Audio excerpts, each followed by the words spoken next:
Me and lives. Ay, ay, ay, ay, ay. Hey, friends. I see, I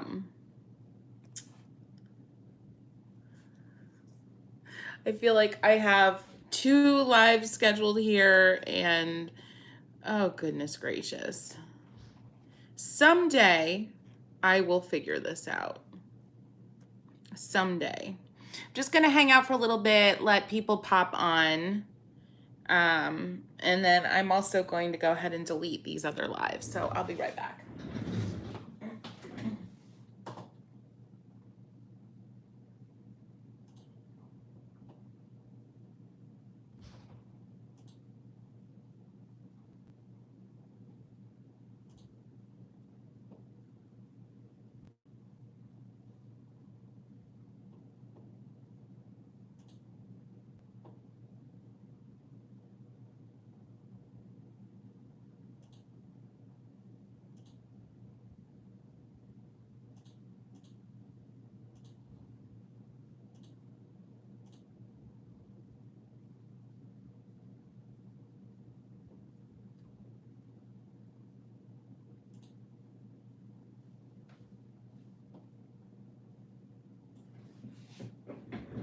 Okay. Hi, everybody. How you doing? Just hanging out for a few moments as people pop on. I have this pulled up on another device so I can see. Hello. Hi, Gina. Does this replace? No, the video's up.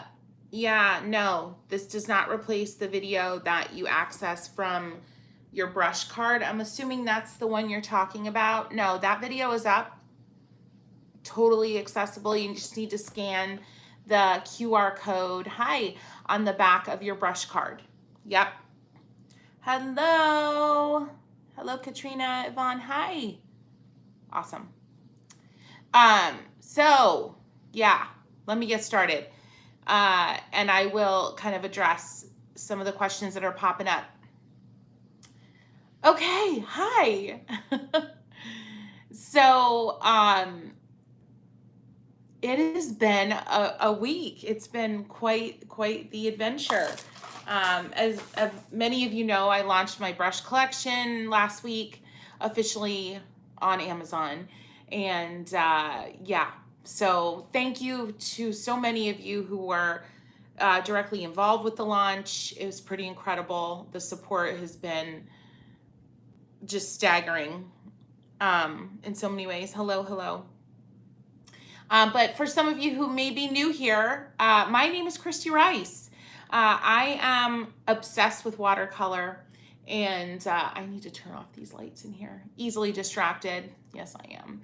And I believe that it's my mission in life to teach you how to make art for joy's sake. And so while I am a professional painter, I have what I think is a pretty unique approach to learning how to paint and establishing really healthy and joyful mindset and habits. And that is what I'm all about. Hello. So today is meant to be a little bit of a celebration. Today is meant to be a little bit of a deeper dive into some of the topics that I touch on TikTok and on Instagram especially. And also we're gonna do a little official intro to the brush collection for those of you who may not have seen it. So yeah, I'm gonna be hanging out here for a while. We'll see how it goes. And of course, I'm gonna do a paint along. So I hope you stick around. I hope you ask me tons of questions. That is why I love live so much, because we can interact and you can ask me your burning questions the moment they come to you. Hello. I thought this was a new video and it's alive. Yeah, it's alive. Yeah, so this is my normal upload time. I decided because of the holiday and wanted to give my editor a little bit of a break, wanted to give myself a break, wanted to just interact, I decided to do a live. And of course the live will live forever as an upload as well after the fact. So no worries about that if you missed part of it. If you're watching this on replay, hi, so glad you're here. If you are watching this on a replay, please still ask questions because I do respond to every single comment here on my YouTube channel. So make sure you do that. Staying home with sick kiddos. Watching the paint keeps my sanity. One more day and my brushes should be here. Yay!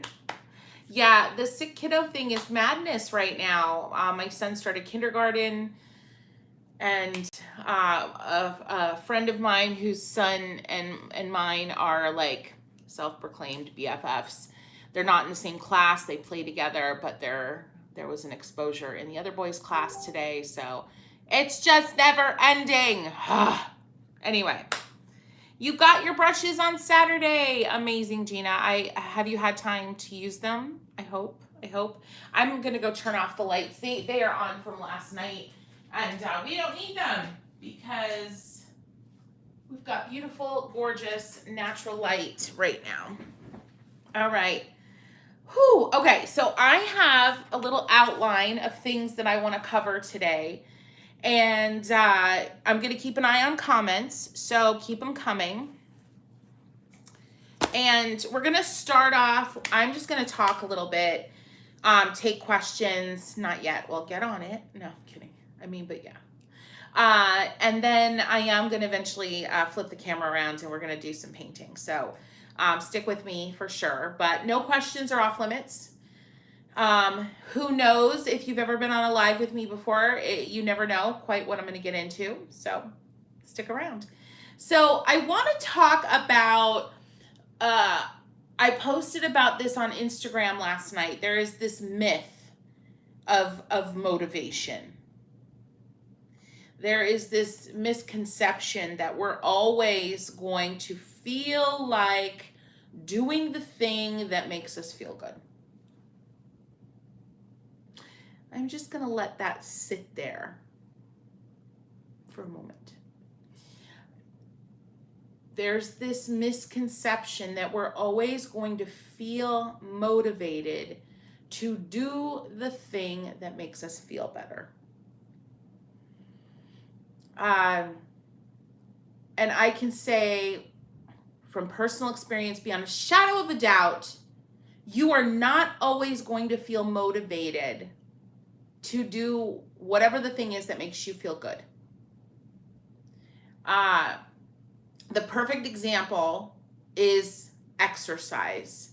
And I speak from a space, I've been on a health journey for almost 2 years now, 2 years, October 1st. And I didn't quite get this idea until I started to move my body, which was very difficult for me. Like I was at a point almost 2 years ago where walking 300 feet was difficult.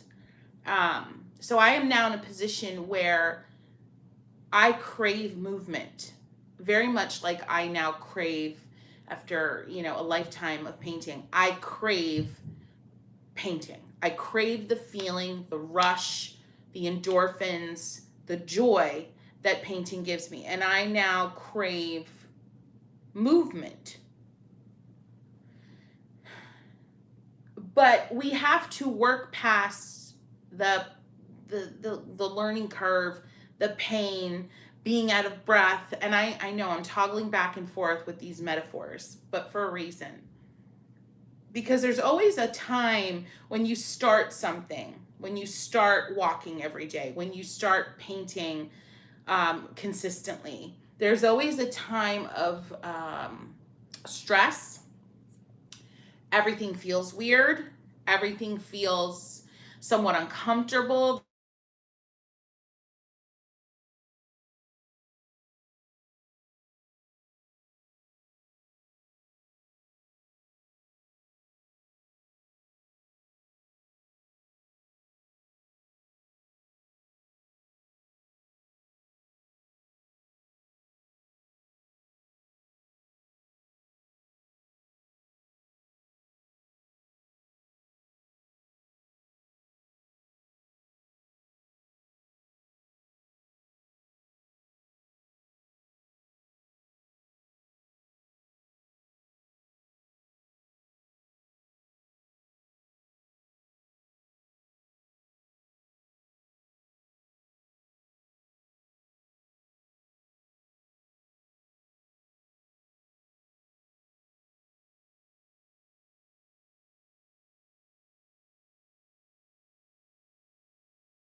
Anything?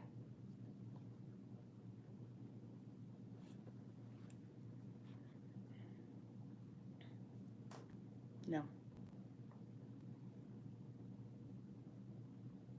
Yes? Yes? Okay. So you didn't get to hear me say, YouTube, I hate you, because that's what I said. Hi. For the love. YouTube seriously drives me utterly insane. Their lives are so buggy. Anyway, okay, so did you hear anything that I was saying at all? Was any of it coming through?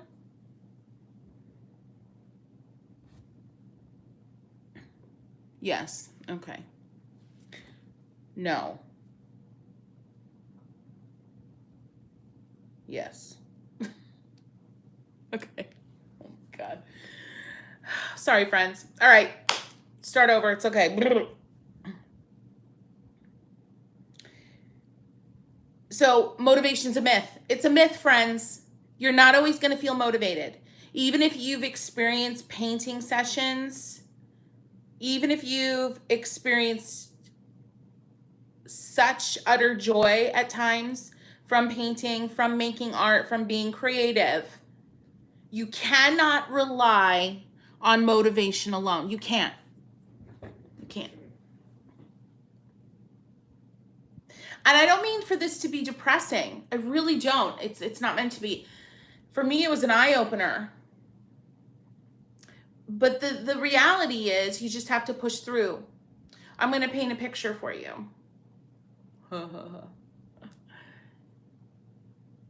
You know the rush that you get from sitting down and painting something that you feel is a success, that's satisfying, that you feel is turning out the way you'd hoped. You know how that feels. It feels good. It's stress relieving. Disciple. I don't know what that is. What do you mean? You know how that feels. It feels good. It feels empowering. It feels incredibly motivating in the moment. But next day comes, you remember that lovely painting session, that 20 minutes, that hour, and you're like, oh, but I don't know, I'm comfy here on the couch. Oh, I have to get up and get all my stuff together. Oh, my water container is a hot mess from yesterday. You see where I'm going here? You could think of a million, what I believe she means. You could think of a million reasons not to paint again, not to go for the walk, not to go. Yeah. But I promise you, push through those thoughts of, but, I can't. Push through them, and before you know it, you're on the other side of it. And your motivation doesn't matter anymore because you're doing the thing. Same thing with me and my daily walks. I'll be sitting here in the studio. I'll be like, oh, I could draft 10 TikToks. I have all this work to do. I'm feeling sluggish. My legs are heavy. Blah, blah, blah. Nope. Snap yourself out of it. Make it a trigger. Make it something that you watch out for yourself. And say, nope, stand up, go. And in a minute, you're back in the joy. So don't rely on your motivation. Don't, because it's a traitor. Motivation's a traitor. It doesn't really exist for many of us. Awesome. So yeah, I think there are things that we can do knowing that motivation will often fail us. It will. There are things that we can do to be prepared for the experience, prepared for our joy. And that is the crux of what I wanted to talk about today. Can you guys still hear me? Just want to check. Give me a yes, give me a thumbs up. Want to make sure you can still hear me before I keep going. Yes, thank you. Thank you, Terry. Thank you, Gina. Yes. Oh, discipline. Good Lord. Yes. I was like, disciple. What? Discipline. Yeah. I mean, discipline. Yeah. I shy away from that word because that word just feels very severe. But yeah, absolutely. I mean, what better reason to have discipline, right? Than to give yourself the experience of joy. What better reason to become disciplined in something, right? Yeah. Don't be sorry. I just think it's funny. I'm like, disciple. Anyway. So I believe there are things that you can do to prepare for joy, to build a habit, to engage an environment, to build an environment, to create an environment that makes it easier for you to harness whatever small moments of motivation you do have. And here they are. In my book, I talk about a cup of magic. And I know that like the whole mirroring thing doesn't work or something. I have to like, somebody tell me how to make this not backwards. As for walking, I find the best time as soon as I get out of bed before my body tells me, my head, what I'm doing. Yeah. Now see, I walk at night. Yeah, I think that's so key is figuring out when you are most motivated. When you, oh good, it's not backwards. That's not backwards. No, it's not. Cool. Okay. So in my book, it's on page 21. I talk about a cup of magic. And literally, this is a way to prepare for joy. This is a very simple way to prepare for joy. You get a cup. I would recommend at least 3. Make it pretty. And you fill it with supplies. Fill it with a strip of Crayolas. Legitimately, I don't care. Crayolas. Put a dagger brush in there. Put your favorite pencil in there. Mine's an HB. I love HB pencils. Put an HB in there. Put a little strip of watercolor paper in there. I'm not kidding. Little skinny, like it's a little mini art studio. It's a cup of magic. And you put one in your car, in your cup holder. And you put one in the living room next to your favorite chair. And you put one, I don't know, maybe you have a sitting room that you frequent. You definitely put one in your kitchen because I know we're all spending way too much time in there. And you prepare yourself for joy. More so, you prepare your environment for joy. So I want to charge you this week with getting yourselves a couple cups of magic and putting them around the house. I have another section in the book about this very thing. I have to find it. But the cup of magic is so important. And it doesn't have to be a cup. It can be a tray. I have a section in here, I call it creating your mobile studio. It can be a tray. It can be a little basket. It can be anything. But set yourself up so you have no excuses left, right? Because if you're sitting in your favorite room, your favorite chair, and you are relaxing, or maybe you're about to flip on the TV and watch Netflix, and I'll tell you what, friends, I love me TV. I know I'm an artist and I'm supposed to always paint, always when I have free time, but I love television. And I allow myself to watch television because it relaxes me. But at the same time, I can get myself all tangled up in a binge watch. So I make sure I have a cup of magic near where I like to get tangled up in a binge watch. So that all I have to do is glance to my left and be reminded that joy is waiting for me. That joy is waiting for me. Yeah, I love TV. Like it a lot. Yes. Yes. And that's okay. But we also know that watching the 7th episode in a row of something may not necessarily give us the same level of relaxation and joy that picking up our sketching supplies will in that moment. So I think you know, having your arsenal at the ready, having your stuff ready to go is so important. Motivation is a myth. Motivation is a myth.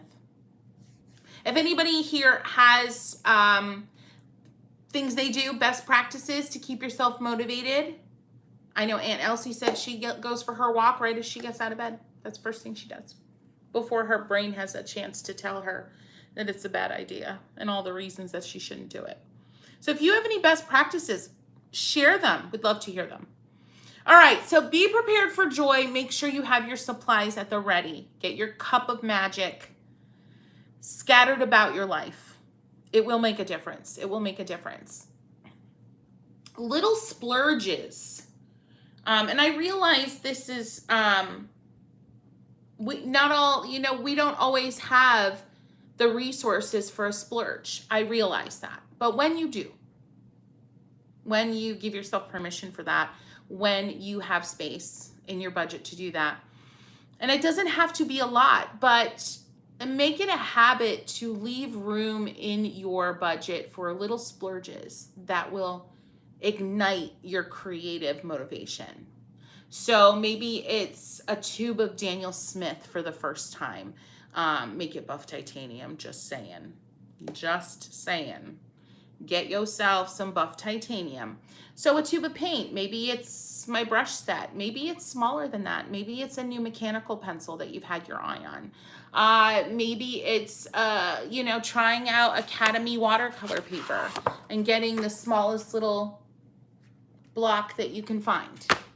$10. But give yourself little splurges. And that will be the thing. Guilty, guilty, guilty. I do that, yeah. Like, I created this little treat for myself. I mean, I know a lot of you are doing that right now with your brush sets. You've treated yourself. You've splurged a little on your brush sets, and I thank you.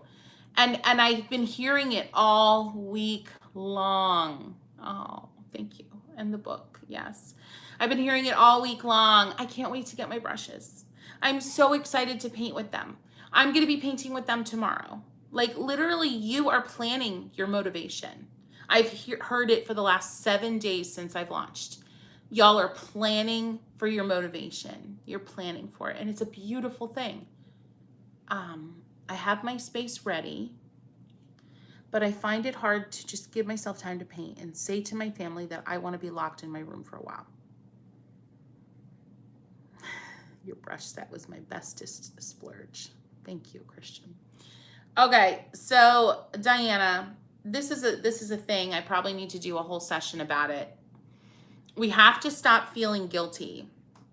I am a mom of 2. My children are young.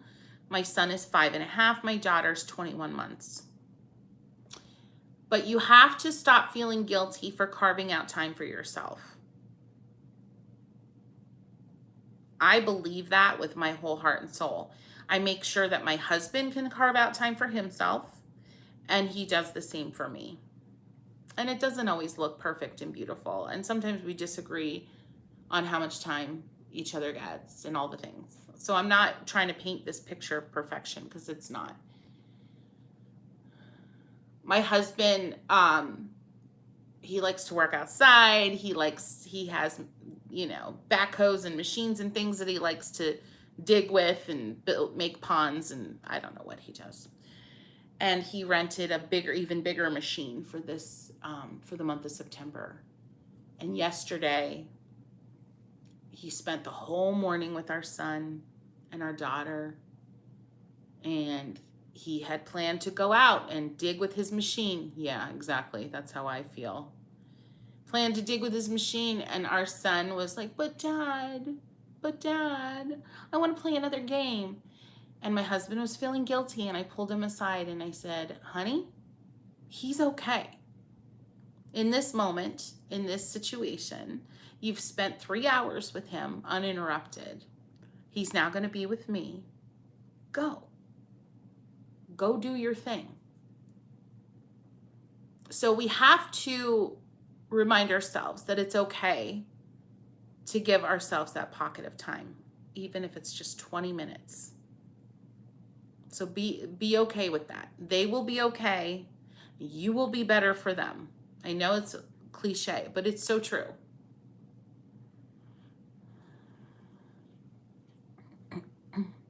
I keep a 4x5 watercolor pad, a jar of water, mini palette, and 2 brushes on my kitchen counter. When I'm heating up water in the microwave, I paint flowers, trees. See? That's it. I love it. I say the kitchen. I put extra emphasis on the kitchen because, for so many of us, the kitchen's the hub, and it's not just that we're cooking, but there's so much going on in there. Homework. And you're welcome. Homework and the cooking and the unloading of the groceries and all the things. And so the kitchen's such a great place. My son has a basket full of activities on the kitchen table. My daughter has a basket full of toys under her high chair at the kitchen table. So why wouldn't Mama have a magic cup on the kitchen table? Right? So, love it. Okay, so little splurges. Have those little moments that you can sprinkle into your month that you look forward to. They're going to help create motivation. They're going to help you be prepared for the joy. Friends, I promise, if you're just joining, let me just do a little rewind here. My name is Kristy Rice. I am obsessed with watercolor, and I believe it's my mission in life to teach you how to make art for joy's sake. And today, before we get into painting, we're doing a lot today. I'm going to hang out for a while because this is just fun. We are talking about the myth of motivation and how that plays into carving out time to make art and be creative, and how to be prepared for joy. Thank God, bless you. Oh, thank you. I'm glad that was helpful. The Frank talk. Yeah, I'm good at that. So we're talking about how to be prepared for joy, how to create kind of fake motivation, so to speak. So, and the last thing, and maybe the most important thing, and it's something that I try to create content around, is to have a list of what to paint. I get asked that probably more than anything. What do I paint? I'm creative, I'm a creative block. I feel like I keep painting the same thing over and over again. So have a list of exercises of things to paint that you want to paint. Have a running list. Go into your notes app in your phone and have a running list. Go do it now. I mean, maybe not now, but set an alarm for later and do it. And make a list, and the title will be things to paint. And every time you run into something, maybe you see me do something, another artist, maybe you're on a walk and something sparks your imagination, sparks your interest. Ooh, that leaf is pretty. I'm going to pick one and bring it home and paint it. Put it on your list. Put it on your list. Your list should be at least 10 deep. Okay? This may sound weird, but I joined Missed Play and played games and use my points to get Amazon gift cards. I don't know what Missed Play is, but that sounds really interesting. I want clouds in the kitchen. I want a painting from you. So lovely. Thanks so much. Keep inspiring us all. Which one did you get? I'm curious. My team sends them out kind of randomly unless you told us, you had a favorite color or favorite flower. We try to match you up, but okay, friends, I am going to paint today. We're getting there, I promise. If you're watching this on the replay, please ask questions. Please join in the conversation. I respond to all comments, okay? So I told you that I was gonna talk about the best beginner supplies. The best supplies when you've just started this thing and you don't really know what to use. There are a lot of ways that you could go. I personally have 3 things in mind. Awesome. Peony and other flowers, watercolors. Awesome. 3 things that I recommend for beginners now. And I feel like my recommendation list changes often, but Academy watercolor paper It's a new favorite of mine because I paint so much and so often. I needed to find something that it was a little bit more affordable. So Academy cold press. I prefer cold press. This is this is 8 by 5, 8.3 by 5.9. And there are, how many sheets? Oh, for the love. 20 sheets. And I think this is $14. And I will tell you, in most ways, it's indistinguishable from Arches.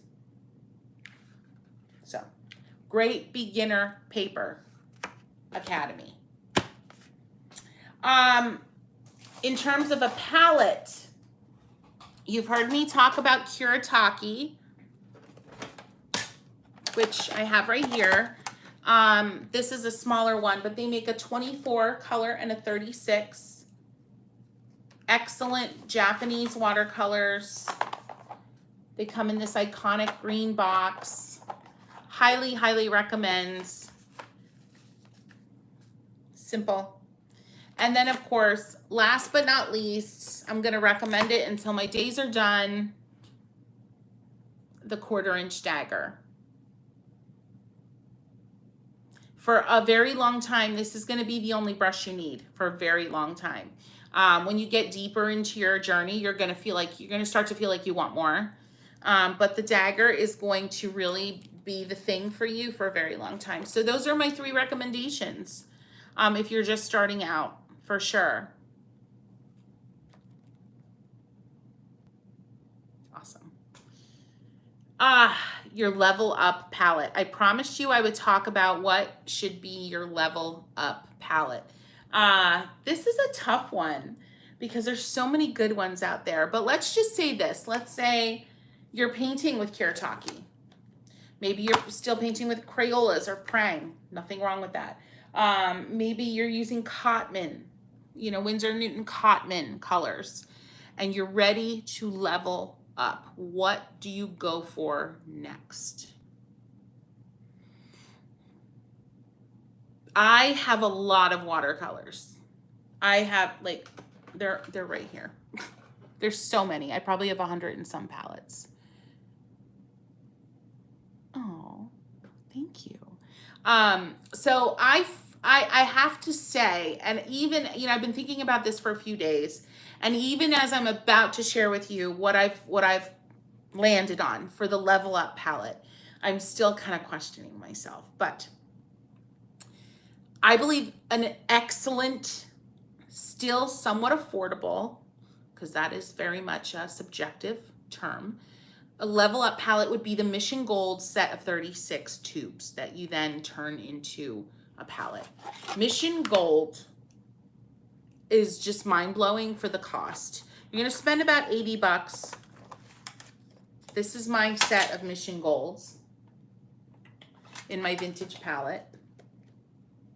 36 colors, clean, crisp, clear, classic watercolors, but with the spin of an incredible assortment of done-for-you color. So you don't have to spend your days worrying about how to mix color. Y'all know how I feel about mixing color. I can mix color. I do mix color. But I like a big palette. I like to just be instinctual, not have to constantly worry about how to this recipe and that recipe and mix. It derails my thinking. So level up with Mission Gold. And surprise, surprise, this is one of my palettes today. I'm gonna give you 2 palette tours today. I told you we were hanging out for a while, so don't feel bad if you have to cut out, watch it on the replay. But we're gonna be hanging for a while because it's a celebration. It's a celebration. So I'm gonna do a palette tour of this level up palette. Mission Gold 36, get it on Amazon. Search Kristy Rice, Amazon influencer. I have it on there, on that list.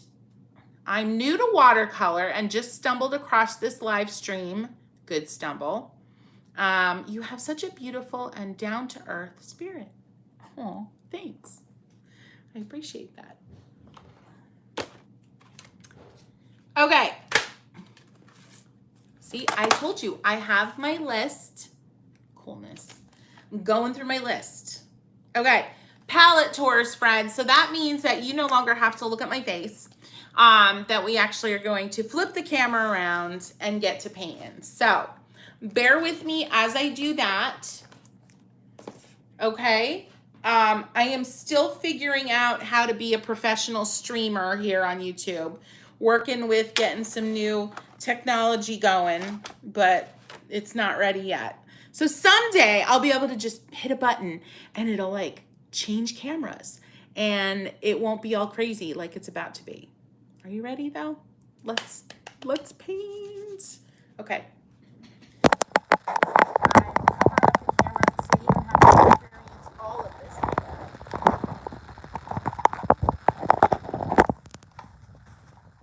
Hopping on, friends. No worries. The red screen is as it should be.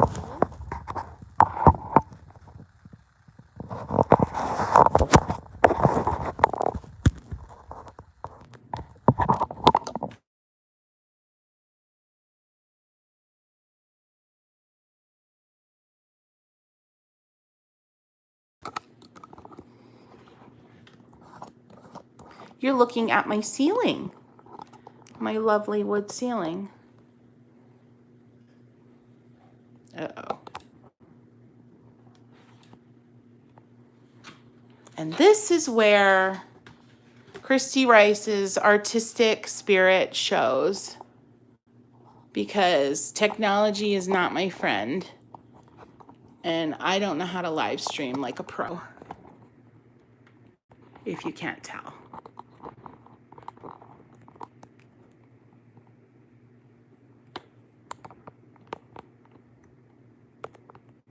All right.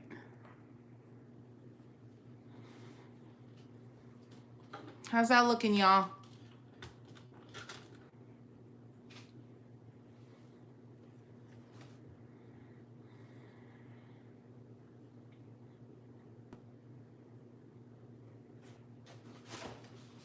So if you're gonna paint with me, that part's gonna be coming up soon. I'm gonna do these palette tours and then we're gonna get to some painting, an actual paint along.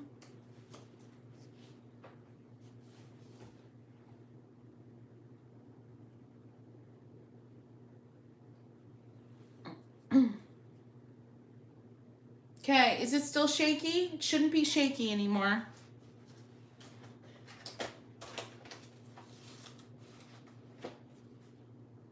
How's it feeling? How's it looking?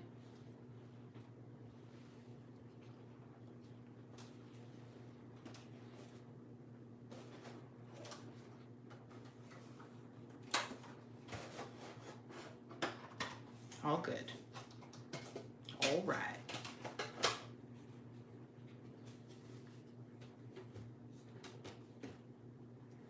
Okay, so the first thing I always do, friends, is spray my palette. I spray her down really good. I want to juice up these watercolors. I want to let them simmer for a moment.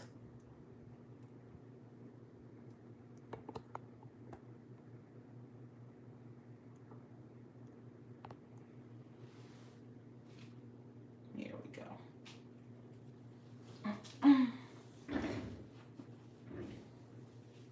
So I'm going to do something a little fun. Instead of swatching these colors like you might expect,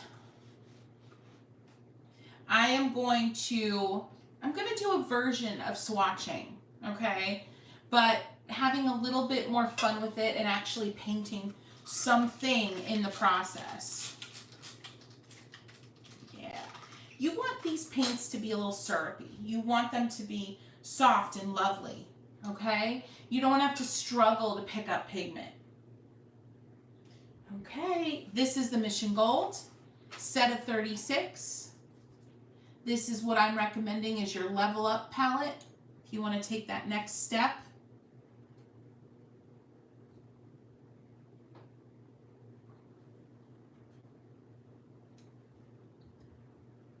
I am gonna work through this palette one by one by one, and I'm gonna create a fun pattern of leaves as I work through the palette.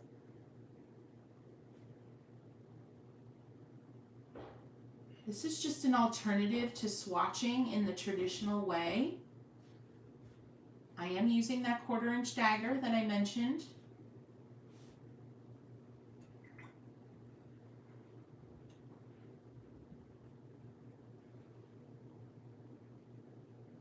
Press down, drag and lift. Press down, drag and lift. This is one of my favorite colors. And make sure you can see this whole palette. Yeah, I'm going the wrong way. That's what I thought. This little peach color here. Oh my gosh, one of my favorites. So good, you can tell because it's almost gone. Press, drag, and lift. The longer you drag, the longer your leaf. The harder you press, the wider your mark.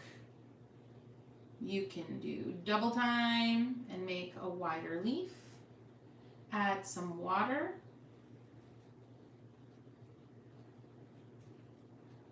And just keep going. Bump those leaves up next to each other. Let the paint and the color mingle. Friends, if you're just hopping on, we are doing a little palette tour. This is Mission Gold, 36 color set. Keep your questions coming. I'm here for it. I am just working through the palette color by color like I would as if I were swatching, but instead of traditional little squares, little swatches, I'm creating leaves. Simple, simple leaves.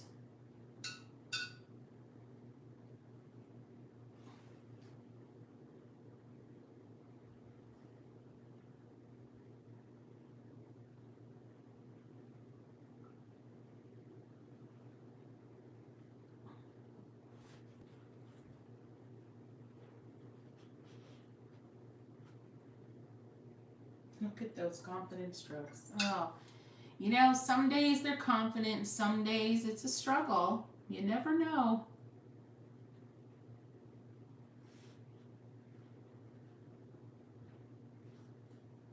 Play around with letting the paint run out to see what kind of textures you get.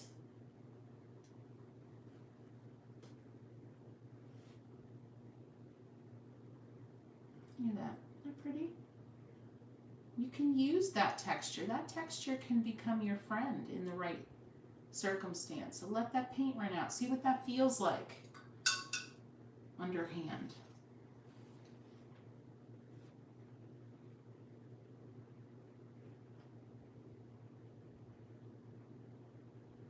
Change up your leaf shape. Add water to your brush.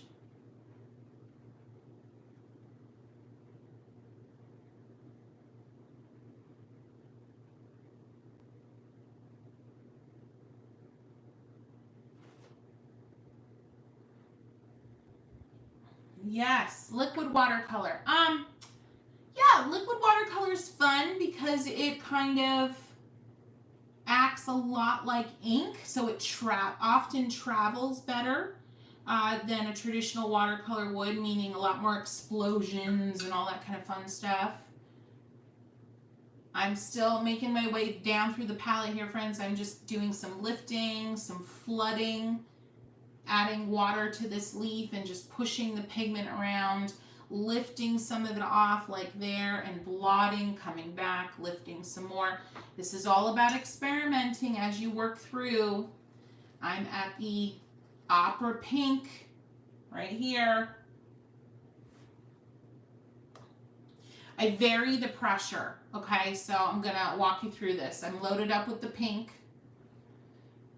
I'm going to start out, I'm going to create a stem with the point facing down, very little pressure. I mean, barely any.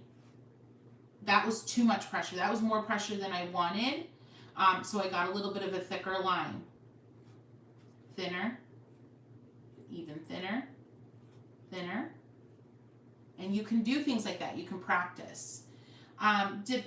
Depending on the mark you want, you change your pressure. Very little pressure, and then full pressure, drag, drag, lift up, less pressure, less pressure, less pressure. This is where people tell me I sound like a doula. Let's do that again. Very little pressure, press down, all the pressure you can muster, start to lift up, less pressure, no pressure, off. Yep, I do sound like a doula. So you have to just experiment with the pressure, get familiar with what different pressures do on your page, but it's always a varying amount of pressure, always. Okay, back up here to this pretty shell pink and just continue on. And it's okay, I'm actually pulling some color from this leaf and seeing what that does to my pink. Look at that, isn't that pretty? Pretty, pretty. I'm just playing, friends. This is just another way to swatch your colors. We're painting through the Mission Gold 36 set. It's one of my favorites.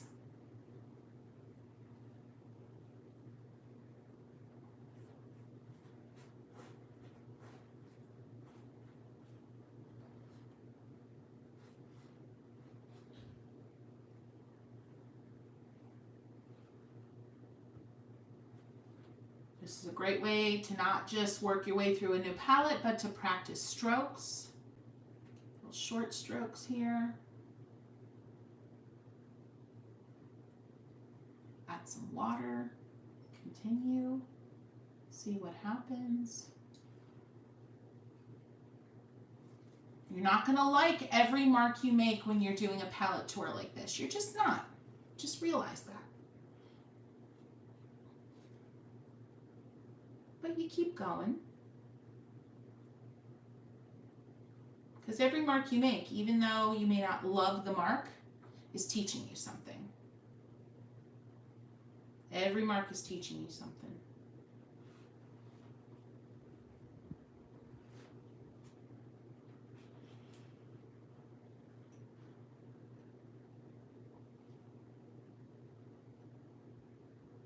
Everybody still with me? How we doing?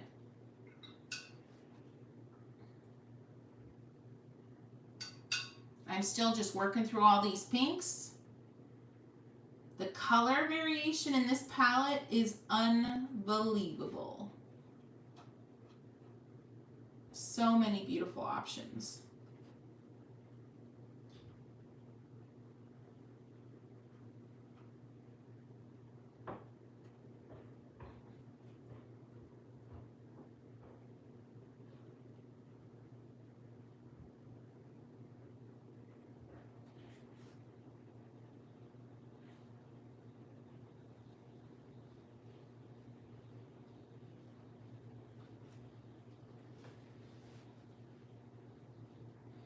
Yeah, enjoy the process. Absolutely.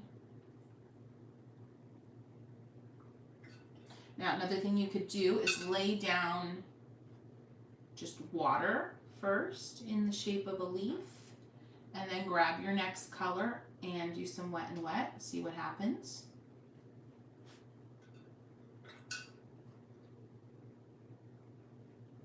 So change up the way you add color to the page. Doesn't always have to be wet on dry. I am going to go ahead and switch to my 1/2" dagger from the Art for Joy's Sake brush collection, which, friends, I am going to do a little tour of that soon. So I want to get bigger leaves going here. Got some wet and wet. Look at that.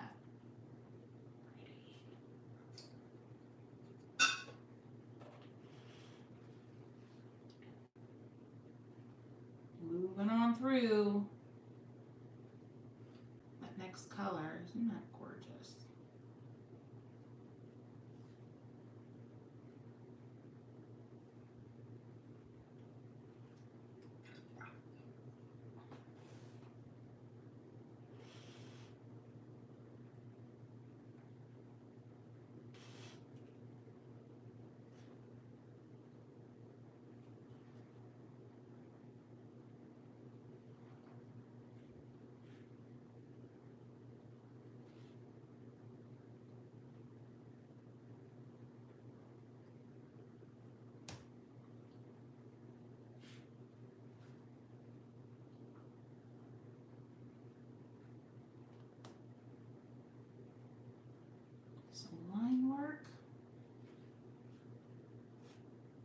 with the next color.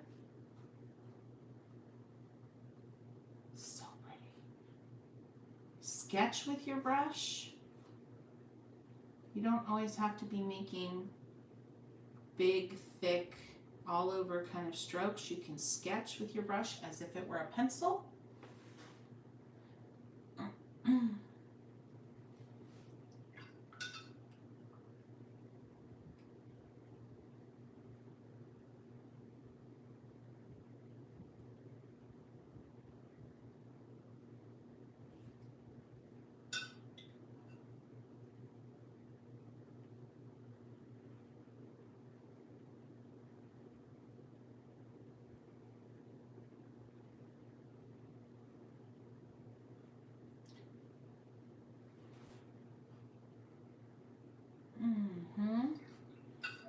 All right, we're getting into purples now. Moving into purples. The other thing I love about exploring a palette this way is you're creating art along the way. You're not just creating a page full of, you know, rectangle swatches. You're creating a little bit of an ombre thing going on. It's just, for me, so much more satisfying than just swatching in the traditional way.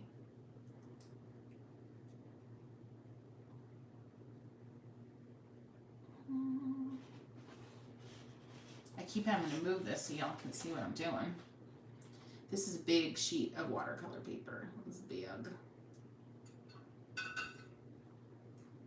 Told ya, getting into them purples.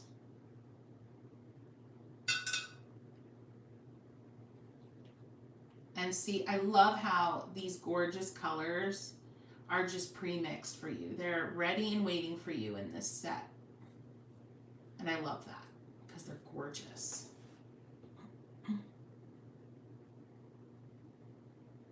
Thank you. Clouds in the kitchen.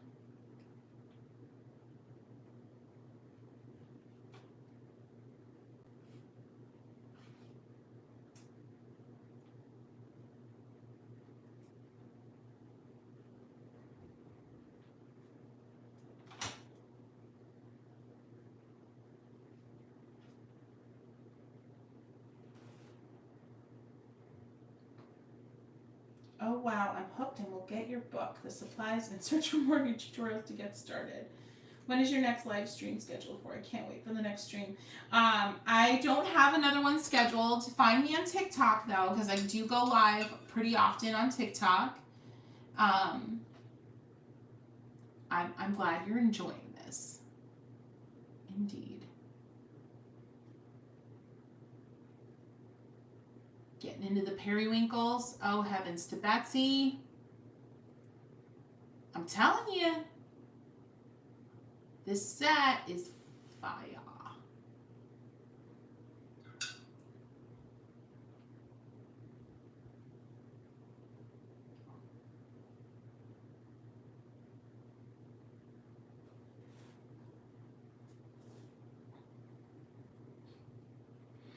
Yes. You're not only swatching, you're creating beauty. Love it. Thank you, Pamela. Okay, getting into the turquoise moments here. Let's do...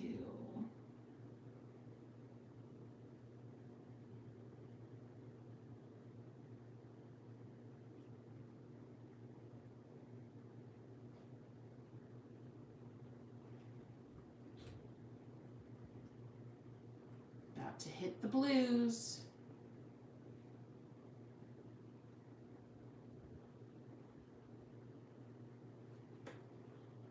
Sorry, my hand. Another reason I'm working on better streaming technology so I can have different angles. So when I tend to make strokes holding my brush perpendicular to the page, which makes it really hard for y'all to see what I'm doing at times. So I'm working on having different camera angles so you can see my perpendicular brush strokes. Yeah, it is. I do think it's more fun. I know I'm a little I'm a little like anti-swatching. I did a TikTok on it. I'm like, stop swatching your colors. Or no, I did a YouTube on it, I think, actually.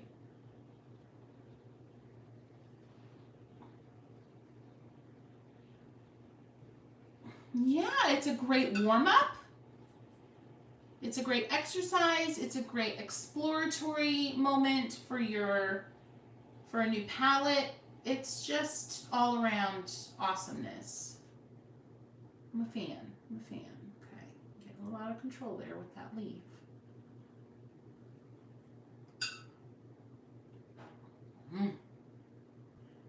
Just being reminded how much I love this palette.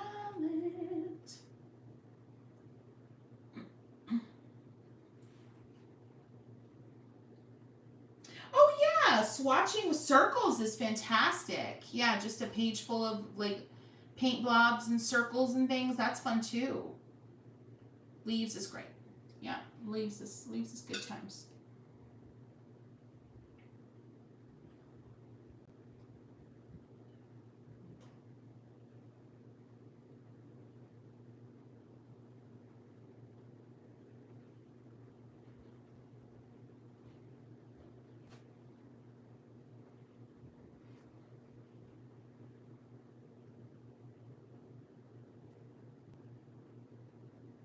Picture a little out of focus. Is it still out of focus?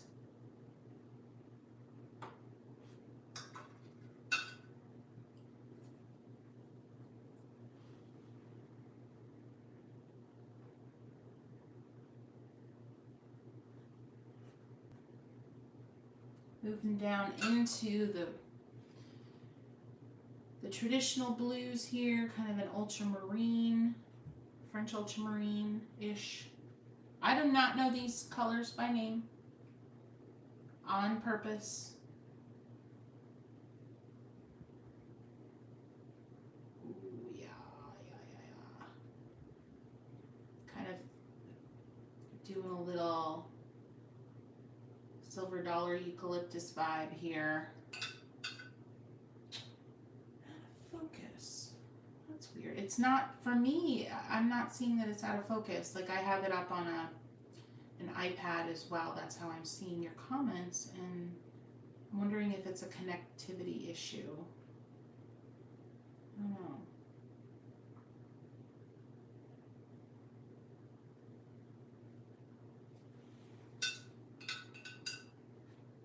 Okay.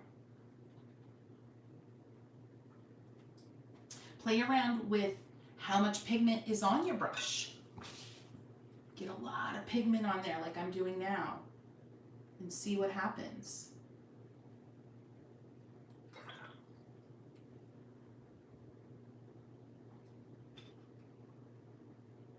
Do glazing where you overlap some of your previous brush strokes like I'm doing now.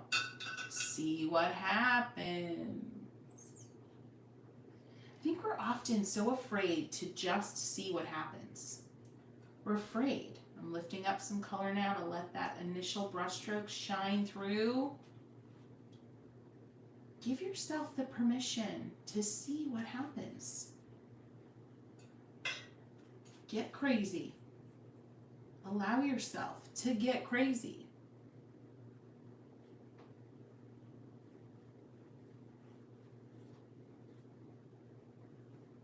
Otherwise, how do you know?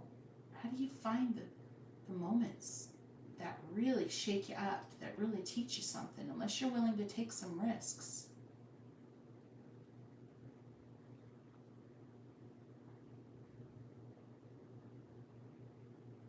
Hello, good afternoon.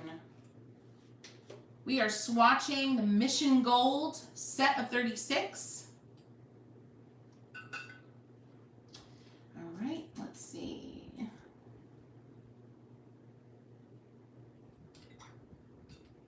Lay down a bit of color, rinse my brush, and then go in and just, with the clean water, and move that color around.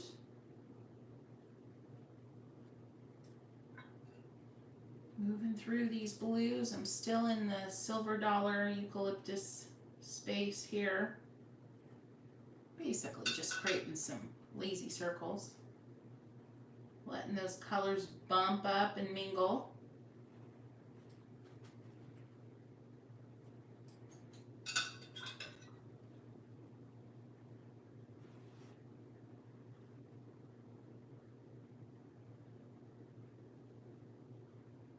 I love to practice intertwining leaves that are kind of curling and swirling around each other. I'm going to do a little bit of that now.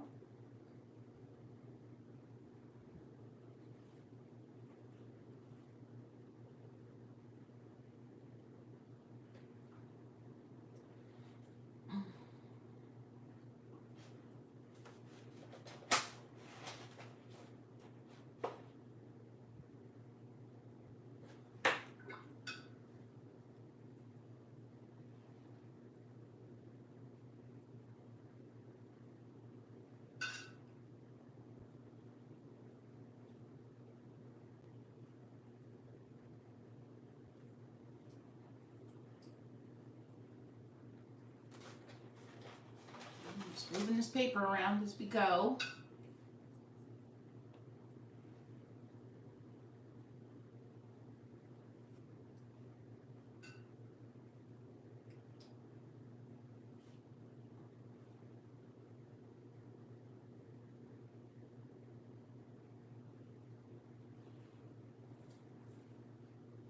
Such great practice to, these almost kind of look like string beans that are swirling and curling around each other, but it's such great brush handling practice. Twisting your brush, twirling your brush, holding your brush out higher on the handle, holding it closer. So much to learn in just one brush, so much to experience.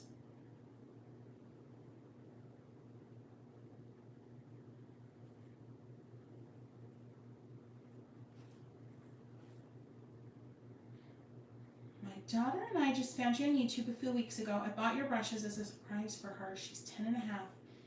Oh, and has done several of your tutorials, like your circles warm up. Oh my gosh. I have been running into a lot of mother-daughter painting teams here, and it's just awesome. I love that. Thank you for sharing.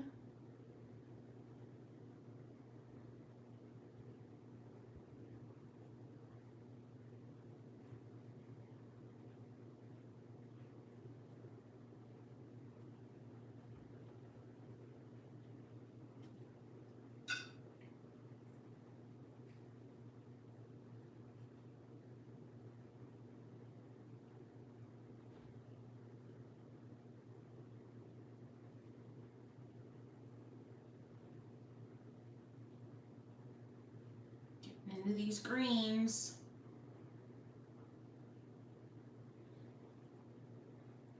Thank you, Sarah. Oh my gosh, y'all are so kind. I'm just here doing what I love. But I do love hanging out with y'all. So, I'm a lucky gal.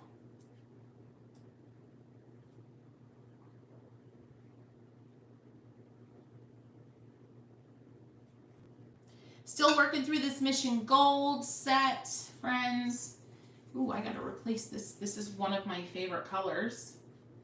And it's almost gone.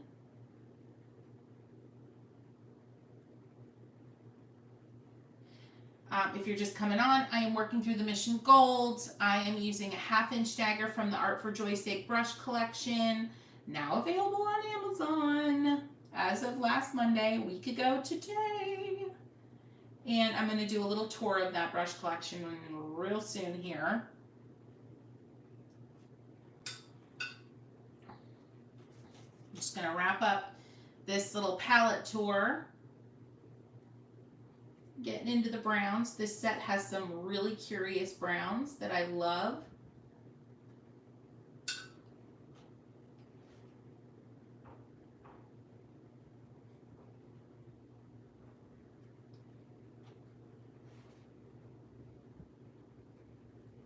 Look at that one. Gorgeous.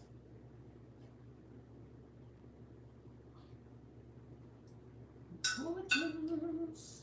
Just the use whatever color. Oh, this is pretty. Why don't I use this more? This is like, oh yeah, I remember this one. It's like a gray, kind of a yellowy gray. Really interesting. Lovely neutral.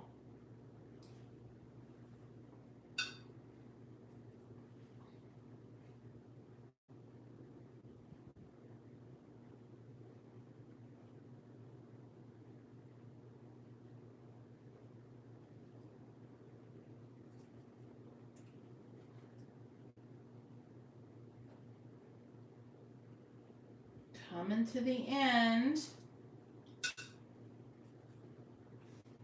Friends, keep your questions coming. You can ask me anything. This is a celebration. This is a painting party today. We're celebrating the brush launch. I am here for all your questions. I'm here for it. So don't be bashful. It can be on topic. It can be off topic. I mean, there's not really anything that's terribly off topic today because we've been covering it all.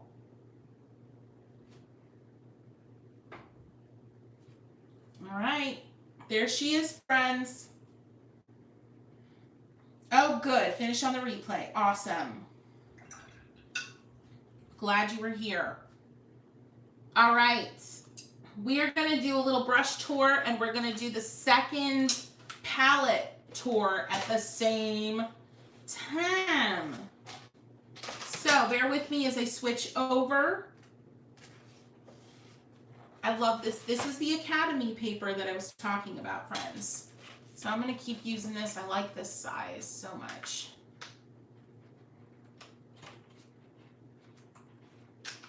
Switching papers, moving on to the next palette. I promised you a lot today. I'm here for it. I do have to get a drink. Holy moly.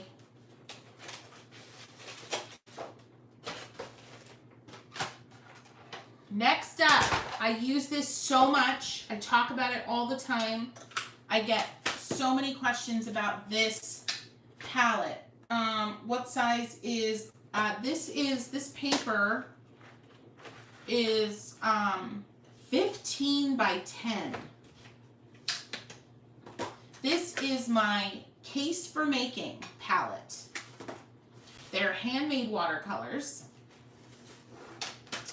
I've built this palette over the last 2 years. Case for Making watercolors tend to be a little bit more on the opaque side. Spraying them down while I chitty chat. If you don't like that some of your color is going to spray onto your paper, just spray away from everything. I don't really care much, so.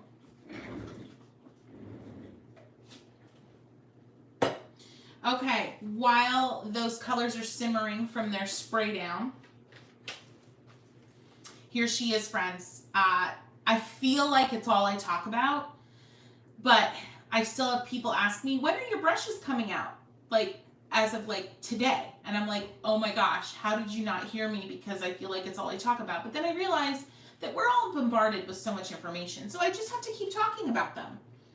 This is the Art for Joy's Sake brush collection, launched on Amazon last Monday. It comes in a zippered pouch, friends.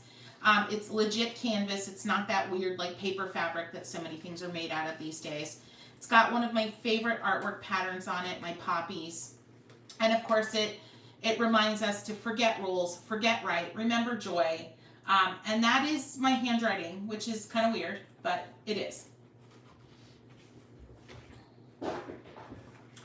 All right, you take that out and you have your brush set. Yeah, I still look at her and can't believe that it happened, that I did this, but I did. And I did it with all of you. Your input, your encouragement, your support through the whole thing.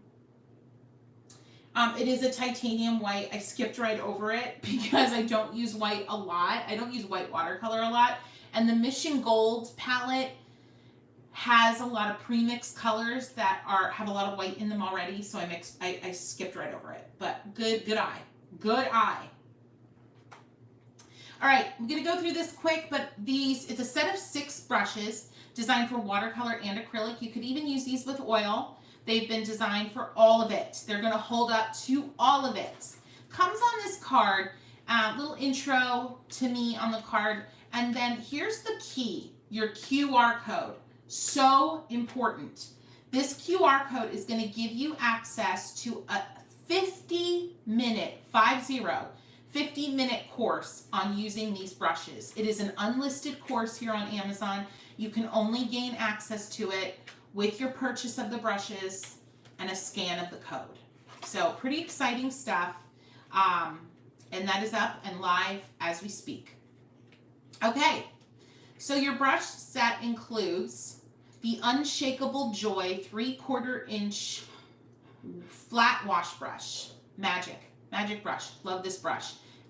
Flat wash brushes are so underloved. They're like the unsung hero of brushes, in my humble opinion. Oh, did you like it? Christian, did you like the video? Did you watch it? Was it good? You felt good about it? I'm always nervous. Next up is your Forget Rules brush. It's a 1/2 inch dagger. Fire! And then the queen bee of them all, the Art for Joy's Sake 1/4 inch dagger. And yes, friends, these brushes have names. These brushes have mantras because we need every ounce of inspiration we can get. Oh, really? Who did the review? If you remember who did the review, let me know, because I'd love to go watch it. Next up, we have the Watercolor Curious brush, and that is a #1 cat's tongue. Yes, a cat's tongue. We have the Happy Painting brush, which is a #2 round, and one of my favorites, the Remember Joy brush, which is a #1 liner. All right, friends, let's get into it. We're going to swatch. We're going to tour the Case for Making palette. Case for Making usually needs a little bit more coaxing with a spray. They're more opaque. They tend to soak in that initial spray a lot more. And I am going to use, I'm going to use all the brushes in this palette tour, friends. But we're going to kind of follow the same concept where we're just going to tour through the palette using, I think I'm going to do circles this time. I'm going to start up here in the fluorescent yellow district. Let's have at it. Let's just do fun circles. I'm using that flat wash brush. Boom. I mean, what a way to start. Am I right? Am I right? These circles do not need to be the same size. See, there's more opaque. More opaque. I'm rinsing in between, but you don't have to. I'm going to show you what happens when you don't rinse in between. Hold on. There we go. Okay, I'm not rinsing. See? Not much happens. It's not a big deal. It's not the end of the world if you don't rinse in between. The point here is to try to play with these colors, get them to mingle on the page. Moving down through, we're into the terracottas, blending right in. Look at that. This is all done with a flat wash brush, friends. So good. Moving into this beautiful poppy orange.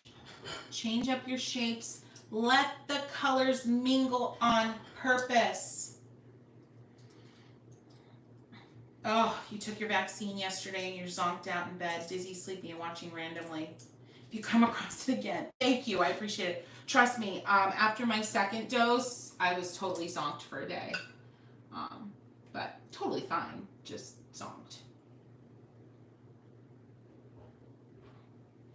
You can see, look at that. You can start to see some of the characteristics, like that color that I just laid down is much more opaque, much more pigmented.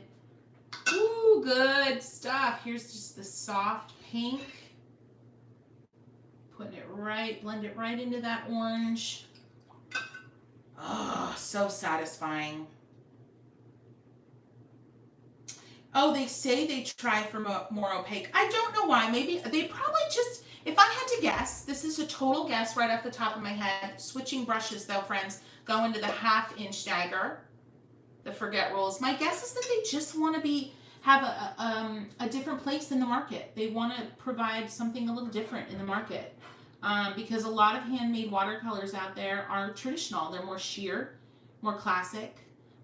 So yeah, they probably, I know when I developed my handmade watercolors, I too wanted to have, I wanted my colors' personalities to be really unique on the market. So, but I'm curious now, so I feel like I want to go investigate. Coming into the oranges, the pinky oranges, I have this palette organized in a very curious way. It just works for me in the way I paint. Ooh. I've got to get my fluorescent pink replaced because it's almost empty. Almost empty. Working on the 1/2-inch dagger. This is just another unique way to swatch a palette. This is their version of a buff. It's lovely. It travels beautifully. You can intentionally push color into the next door color. Look at that. Push it. Flood it. This is what I call flooding. Take a little water. Push, push, push. See what happens.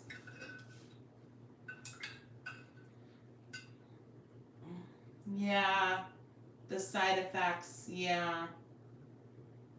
Oh, can you go into your history and scroll your watch videos? Oh, that's a good idea. All right, keep on moving here. Gorgeous, gorgeous deep purple. Ah, look at that. Pay attention to, are the colors, do they stain the paper quickly when you try to lift them out a little bit? This one does. Look at that. Really stains the paper quickly, which can be great. It can be a point of frustration too, so it's a good thing to know about your colors. It's a good thing to know which colors stain and which do not as much. Beautiful lavender. I'm going to switch up this brush soon. Friends, if you're just hopping on, we are doing a palette tour. This is Case for Making.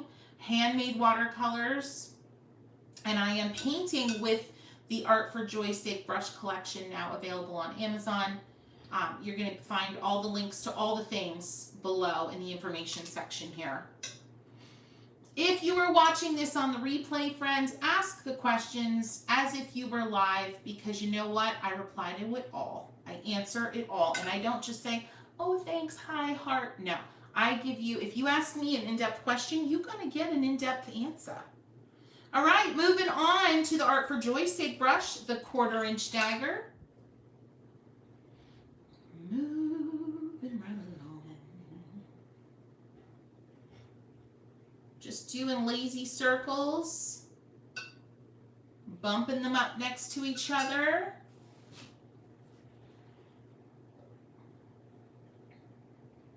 I'll tell you, my vaccine reaction was literally 12 hours to a T. My side effects came on 5 hours after the second dose. I had very low grade fever, aches, and fatigue, and it was gone in 12 hours. I was like a new person. Like it never happened. So it's short lived. I'm pushing, I'm flooding. I'm bossing these colors around, friends. Oh, hi. And you can't see it because I'm not paying attention. Gotta lift that up.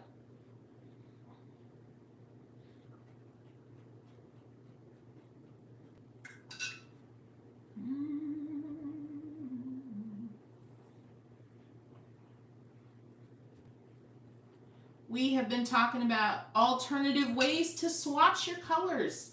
And this is one of my favorite ways, just to make circles. All different shapes, sizes, lopsided, goofy circles.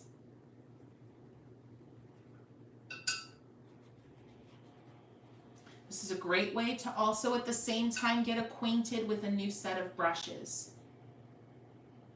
Press down hard, see how big of a stroke you can make with one movement. Look at that. Flood, flood, flood.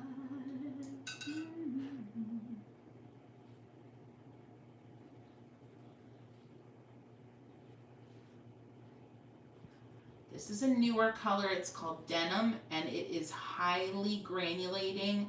I'm struggling with my reaction to this particular color because it legit feels like it has sand in it. I don't know how I feel about it, but I've been using it just the same. Hey friends, I see there's a lot of new folks joining. Thank you for being here. My name is Kristy Rice. We are celebrating a week of the Art for Joy's Sake brushes being in the world. They are available on Amazon. They are the brushes I'm using right now. It's a set of 6. And the celebration means that we're painting together. We're talking about motivation. Please, if you've just hopped on, go watch the replay. We talk about motivation as a myth. We talk about readying yourself for joy, being prepared for joy, how to be prepared for your joy. It's been such fun, and it is not over yet. We're doing palette tours right now. We're on our 2nd palette tour, case for making. And then, friends, I'm going to paint some dahlias for you real soon here. Keep the Q&A going. I'm here for it. You can see all these blues and purples. Each have a very distinct personality in the case for making set, but they are subtle. Subtle. Oh, 36 hours and counting. Oh, I'm sorry. Ugh. I pray that the reaction is over for you soon. I am not a doctor, but I've heard that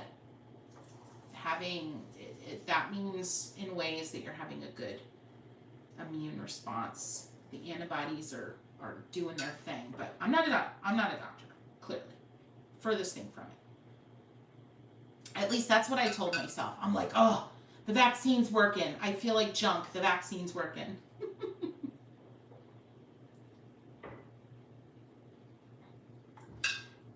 Gorgeous.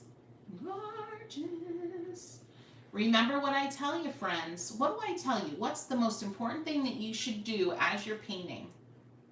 What's the one habit that I encouraged you to? I posted a video about it here a couple weeks ago, and I encouraged you to be kind to yourself. So I like to remind you of that in all my videos. To be kind to yourself. To compliment yourself as you paint. Don't be afraid to re-wet these colors like I did and let them mingle. Watercolors like to be bullied. Don't let people fool you. Watercolors like to be messed with. It is your job to mess with them. It is your job to push and pull, to see what happens, to experiment. Re-wet. See, I'm re-wetting that purple. Letting that fluorescent green bump into it. All right, let's switch brushes. Gonna get Cray up in here because I'm getting the cat's tongue out. Wait for it.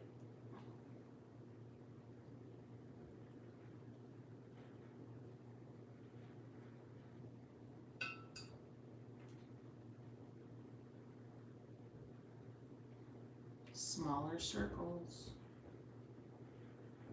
Oh, yeah, just dip in some water and continue.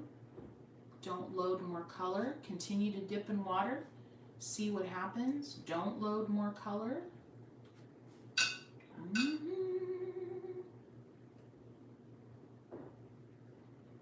Don't forget to bump those colors. See what happens.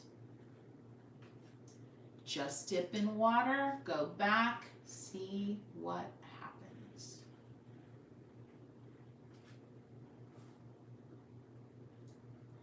All right, I'm going to break my own rule. I'm going back to the fluorescent orange, and I want to make some marks over here with it. Oh, you can't see because I'm out of view.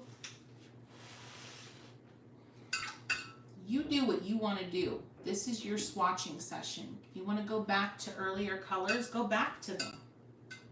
I'm doing it because I want to, because I want to make some new marks in these areas with previous colors. Do you? Do it.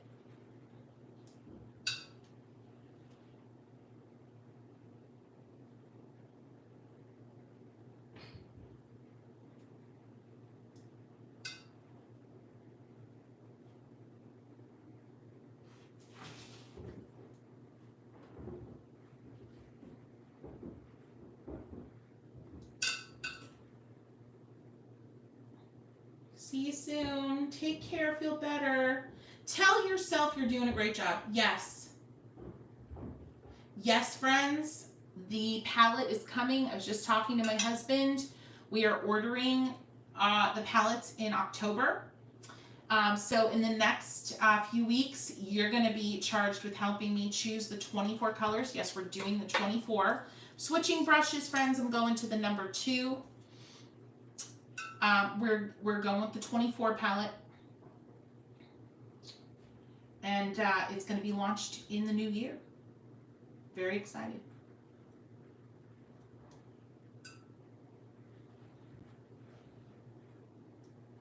If you want to know what they're talking about, this is my Making Art for Joy's Sake watercolor palette. It's already been developed.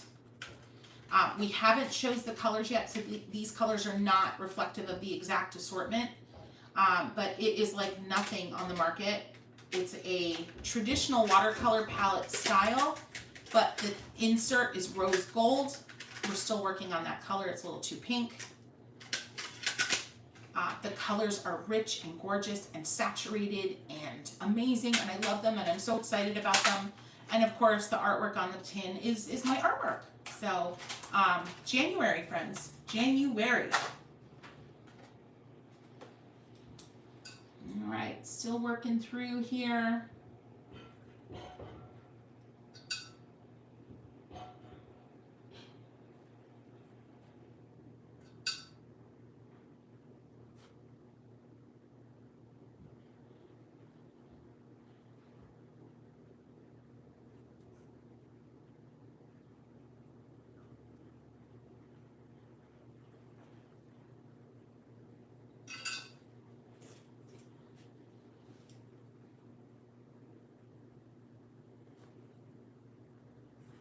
Getting to the end of this palette. This gorgeous, oh, I forget what this color is called, but it's like a buff, but it's got like a zing to it that's hard to describe. Yeah, I'm excited too. Thanks for that, yay, woohoo. Now, I'm gonna go back to my 1/2 inch. This purple is completely out of sequence. I've got to restructure this entire palette. So forgive me, but I'm going to end with a bang. A bang of purple.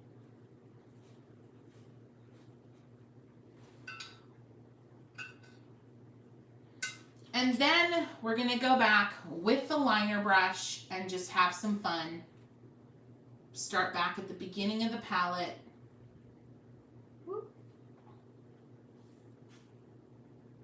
You can turn these into leaves using your liner.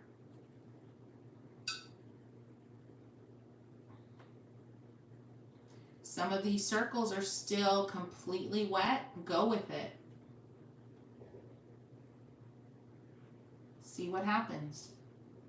I feel like that should be one of my mantras. See what happens. Going right back through this palette. I'm in the pink zone.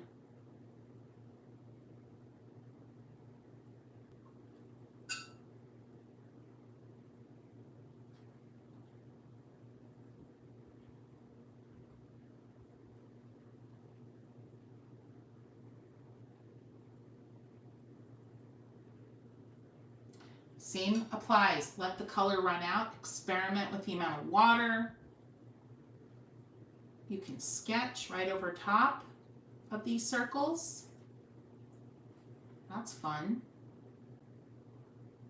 This is just experimentation, friends. You're not painting a thing. You're just experimenting. It's abstract. If it becomes something more than that, fine, great, awesome, but don't feel like it has to be anything more than that. Just giving you an alternative way to explore a new palette of colors beyond just the classic swatching, little squares, little rectangles. Nothing wrong with that. If that's your jam, I'm all for it. I don't care how you paint. I don't care when you paint. I just want you to paint. But I am here to, shake things up a little bit.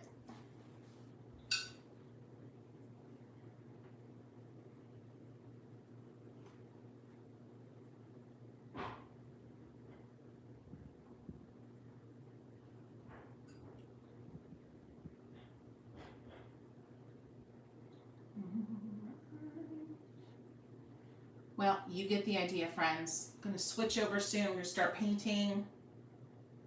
How does each brush serve a unique function? That is awesome.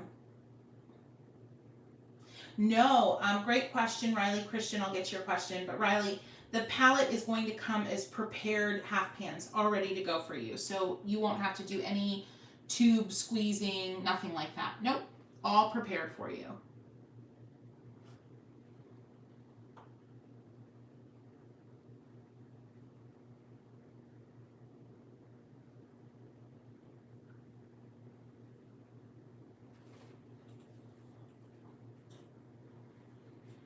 Sorry, friends, I'm doing that perpendicular thing again.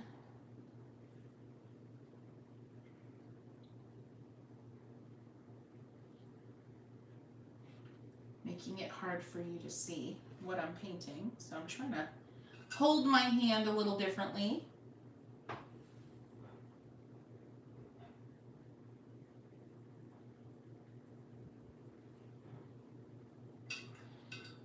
All right, moving on.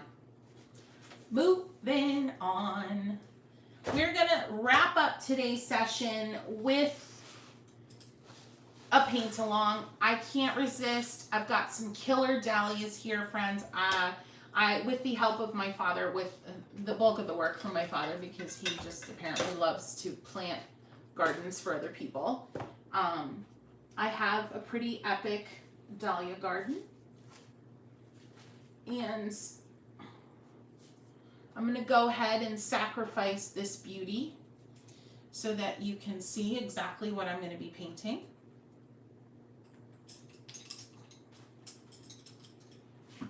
I'm going to sketch first. I am going to be using, and I'm going to get to your question, Christian. It's a really good question. Arches. Rough texture.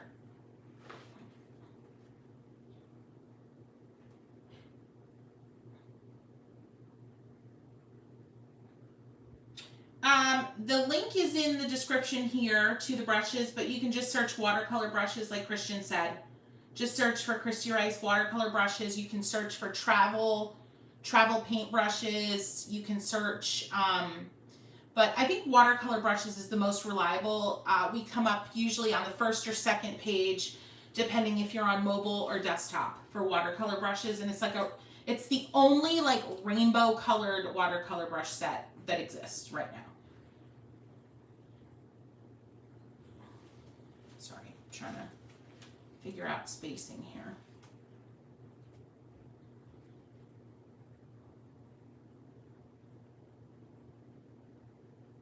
Okay, perfect. So we're going to use arches rough.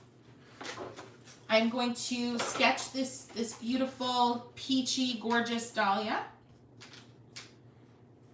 And you know, I'm going to mix things up a little bit. I got my Daniel Smith watercolors here. That's what we're going to use. All right, so I'm going to sketch this top down. So as if we're looking at it from the top down. I'm going to go big. I'm going to fill this page. Oh, goodness. First of all, though, I want to answer the question. Okay. And I'm going to show you a little visual aid.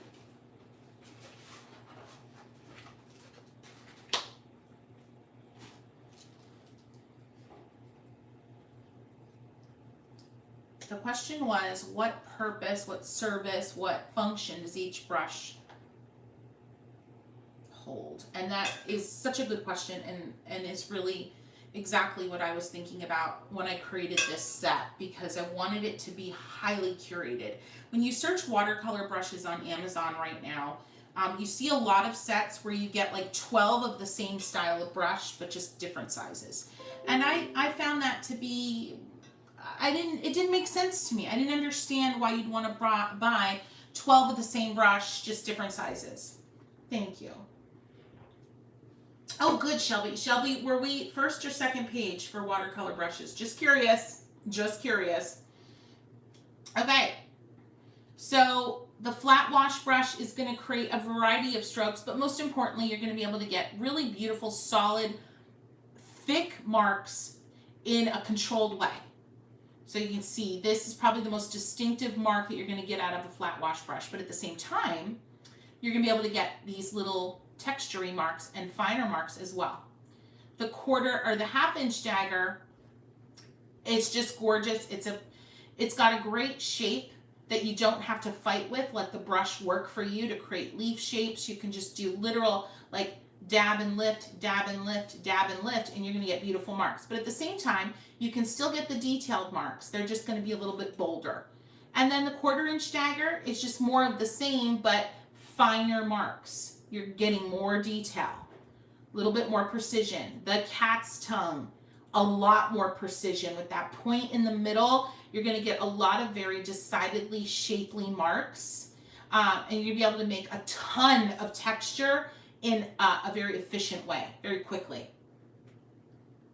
Bottom of first page. I love it. Thank you, Shelby. Yes, friends, Frida is on my thumbs. My nail artist, her name's Heather. I love her. You can see I broke my nail this weekend. She loves me because I let her just do whatever. And she texted me this inspiration shot. She's like, girl, we're doing this next time. I'm like, okay. I honestly think next time I'm going to do a different artist, like a different portrait on every finger. I'm really excited about it. Oh, I need to moisturize for the love. But yeah, it's Frida. And then I've got the little rainbows and yeah. Okay, the round brush. Round brush is the one I see most out there. It's what most people are using. It is a versatile brush, but you have to work harder to make marks with it. You have to do more strokes. You have to brush more. You have to put forth more mental effort to make the same mark with a round brush that you can with a dagger. So for example, to make this mark here with a round brush, you're talking about 6 or 7 different strokes to make that shape. With the dagger, you can do it in one. And then last but not least, the liner. If I only had 2 brushes to live with for the rest of my life, it would be that 1/4-inch dagger and the liner. The liner, you can get thin lines like nothing else. Nothing else can produce these super thin wispy lines. You can get thin lines with your cat's tongue, with your daggers, but just not as thin. There you go. Thank you, Kristy. Finally, a really versatile brush set. Oh, thank you. Yeah, the fun colors, right? All right. Love that. That was fun. All right, let's get into it. I always start off center. If I'm just going to do one flower on my paper, I start off center. And I start with the center. Just a loosey-goosey circle. And I'm sketching I'm being very instinctual. I'm keeping my pencil moving. I'm not overthinking things. And then I'm starting to build out from the center out. I am not trying to copy what I see exactly. I'm just trying to create impressions. I'm keeping that pencil moving. What does keeping the pencil moving do? It prevents you from getting too serious with yourself on this journey of creating this flower.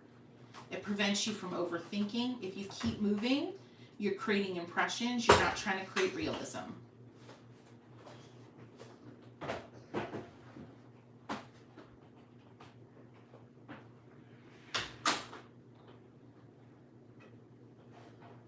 Isn't she lovely? Dahlias are some of my favorite flowers. And then you can go in and refine. Or not. You can refine with your paintbrush at a later stage.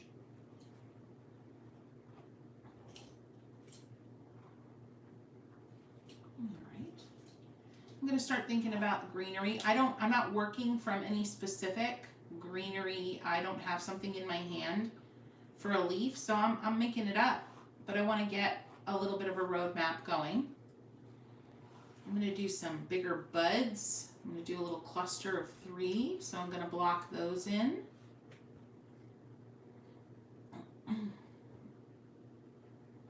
Yeah, angled brushes for the win. I am with you, Shelby. It's angled brushes. There's a little bit of a learning curve, as you know, but once you get it, like literally, like in a few days, it's life changing. Angled brushes, life changing. So good. 1, 2. Let's do a third leaf, curving up. I love to create movement. I love to create like a visual swirl effect. My eye starts here, it goes here, it moves up and off the page. Love it. All right. I'm going to go in with the wash brush. Oh, I forgot to spray. I've got 2 sets of colors here on this palette. I have 2 brands, Daniel Smith, and I've got Renaissance, a Polish brand, but I'm going to be using the Daniel Smith. So always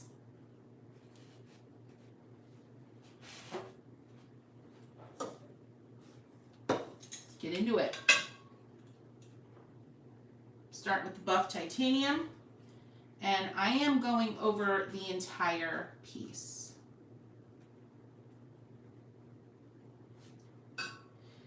Pick up a little yellow. Too much yellow, rinse off, get back in. Picking up a little bit of Opera Rose. I am mixing color on the page. I am not at all mixing it on the palette. Too much yellow. I'm going to scoop up some of it. Blot, scoop, blot, or lift, as you will call it.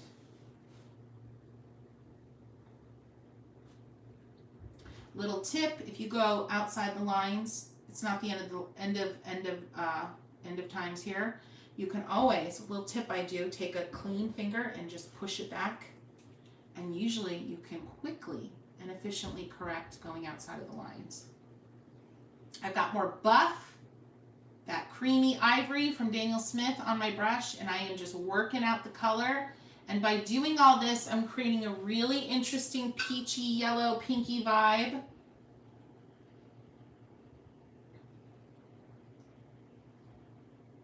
This wash brush, you can get into little crevices. Just change the angle of your brush.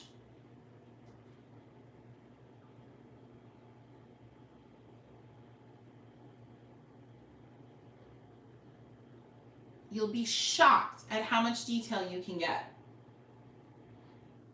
Yes, I am Kristy the Painter on TikTok. Can somebody type in that handle, Kristy the Painter, if you're familiar with me on TikTok? That would be awesome.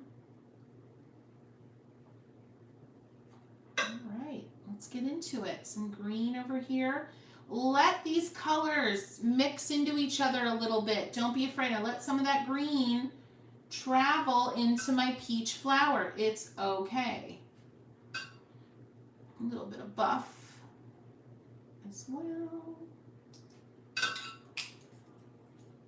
Rinsing, grabbing a peach,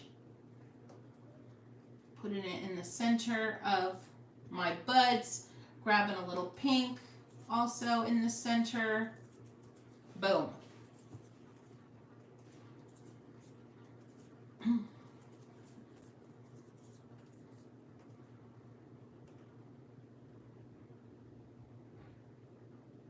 Here we go. At Kristy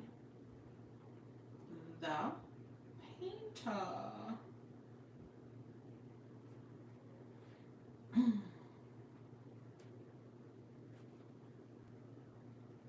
All right, I'm still going through using buff on this leaf. I'm going to block in the first layer of watercolor with buff titanium, grabbing a little green. I like to switch up my greens as I go. I don't like any color. I like to switch them up. I like to really, you know, watercolor is the fabulousness that it is because of how it blends and bleeds into the next color on the page. So why not really take advantage of that and load up? Get a lot of colors going on the page. Wet on wet right now, because almost everything on the page right now is wet. So any color you add is going to start to bleed and move on the page.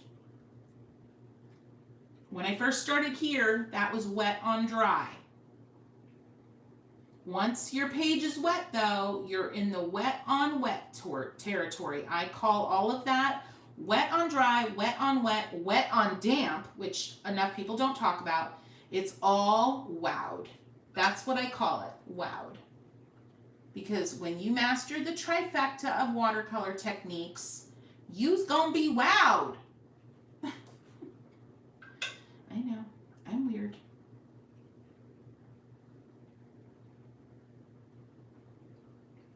All right, still blocking in all this. How's everybody doing? We still have a bunch of people here. Y'all have just stuck it out with me today. I'm impressed. I am impressed. Wow. Friends, if you are just hopping on, my name's Kristy Rice. We've been here for a couple hours. It is 2 p.m. We've been here since noon.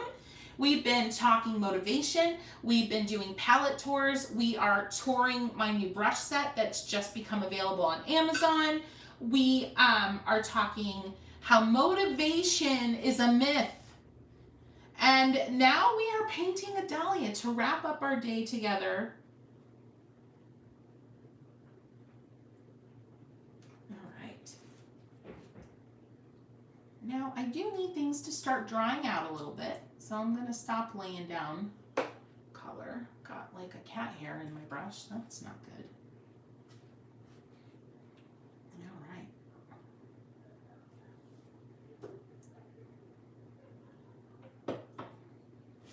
I think I better plug in.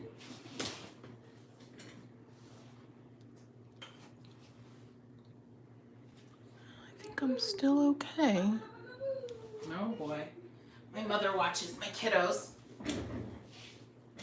So she's out there. Is it out of focus? Friends, how are we doing? Is it out of focus for everyone?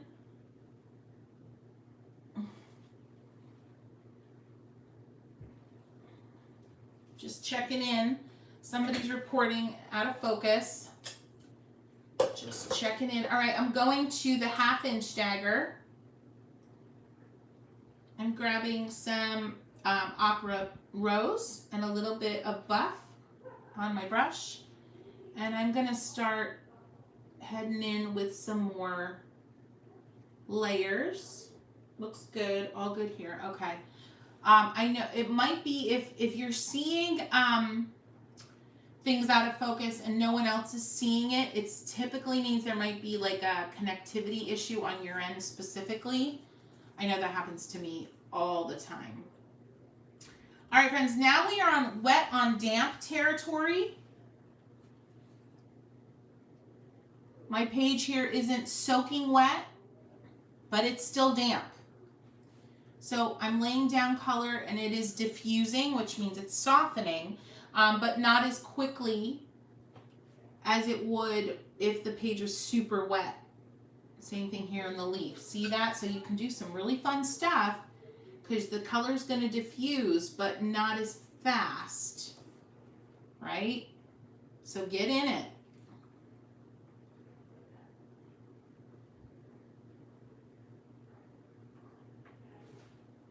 Getting in that leaf, going right in with some contrasty blues and greens and making some pretty. Yeah, I'm sorry. You're welcome. I'm so glad you're enjoying it.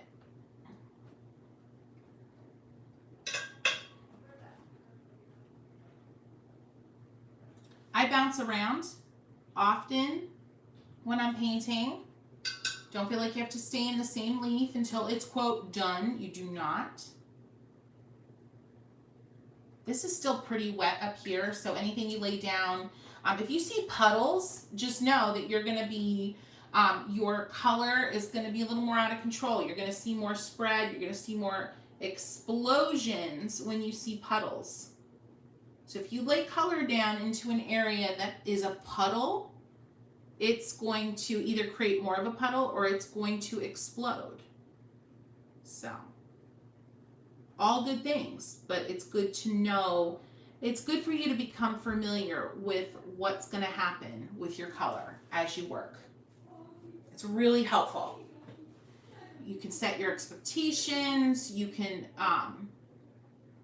better understand how to get the results you're after when you know how water affects things on the page.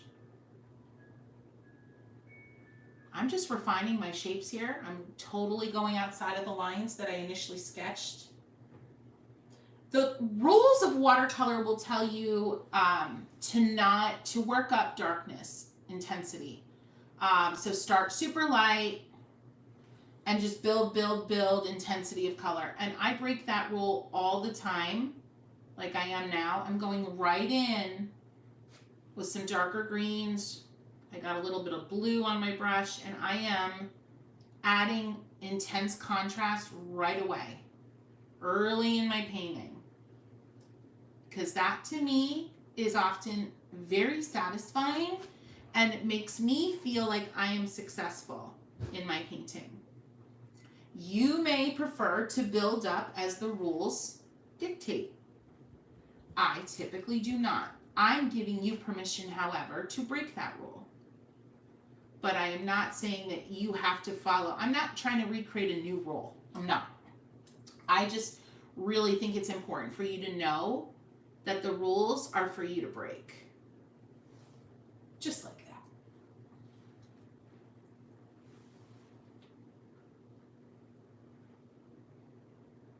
So satisfying. So good. I think something I wanted to say that just occurred to me is that twisting your brush is just as important to be aware of. The fact that you can twist the brush like this. Watch my hands. Twist your brush between your fingers as you apply pressure to it on the page can create some of the most interesting effects. So beyond just changing the pressure of your brush, twist the brush in your hand and see what happens.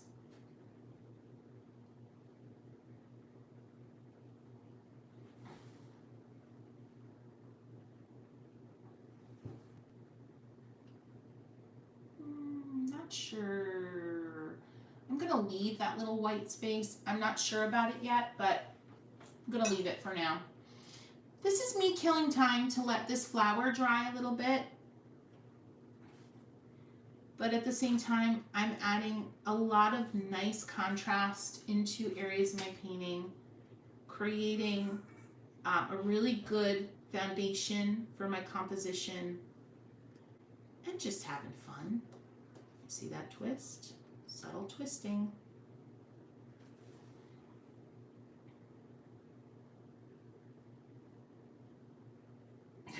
Learn the rules like a pro so you can break them like an artist. Amen. How do I choose the colors that I use as I'm painting? A lot of it, I mean, obviously I'm wanting to paint this peach dahlia because I love what's happening in this dahlia. There's yellow undertones, green undertones, pinks. So I'm choosing colors based on that. But when it comes to the greens, I do not have a real life reference. I am using greens that I know and love from my palette. So a lot of my color choices are purely dependent on colors that I've used again and again that I love. Not so much what's sitting in front of me as my subject matter, if that makes sense.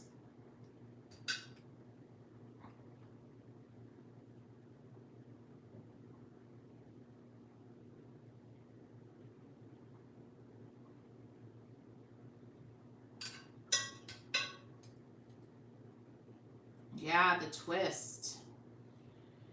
Jojo says, the twist has been something to work on, especially for making a leaf for me. It would be interesting to have you do a short vid on twisting effects. Yes, I will do that. I'm going to do that today.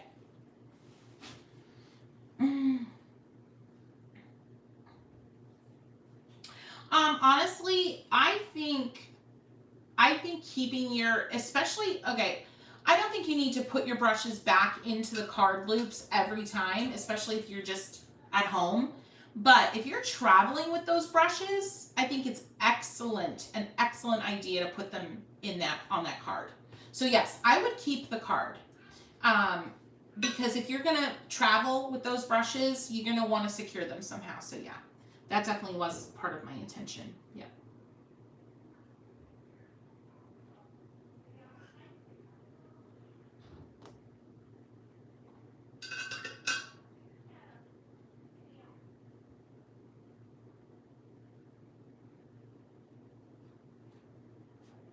All right, I'm gonna go in with my cat's tongue.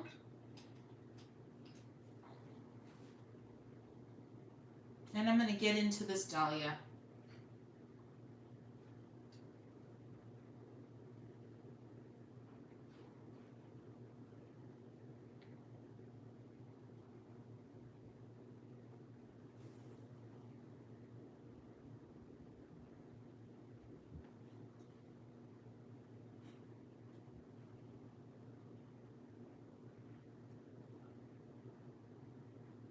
Using some pink, radiating out from the center,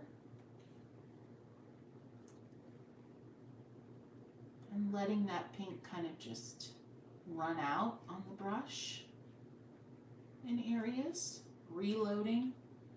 Let the most intense pink be towards the center and let it run out and radiate out. It's going to create some nice depth.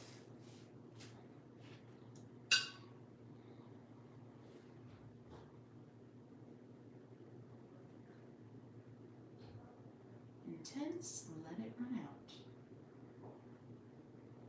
Things are still somewhat damp here, and I'm using that to my advantage. Grabbing a little orange. When you are painting any flower, petals overlap. Some petals are on top, some petals are underneath. You want to think about when you're laying down your more intense colors, where you tuck those darker colors, where you pop them in, is going to determine which petal looks like it's underneath or on top, like I did just there.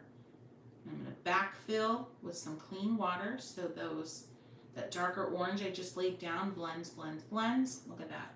Instant pop. All right, I'm going to try that again in another area. I'm going to go right here. This petal is underneath. This is my underneath petal. Watch how I get that to happen.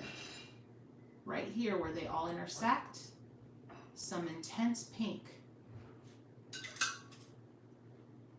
Right there where they all intersect, some intense, just a dab of red. Just a dab where they all intersect. Rinse my brush using the cat's tongue and backfill. Careful not to get that green to bleed. I don't want that green bleeding here. That green is damp, so stay away from it. Backfill. Push it. Don't push it too hard or you're going to lose that nice crisp area there. If that's too intense for you, you can lift a little bit of it out with a clean brush. Lift. It is a little too intense, and blot and rinse. Look at that. Gorgeous. I'm going to keep going to get my petals, my top petals to pop. Find your intersections. Find where the petals converge. Lay down some intense color and backfill with clean water to blend. Gorge, gorge, gorge. Remember, be kind to yourself. Talk yourself up.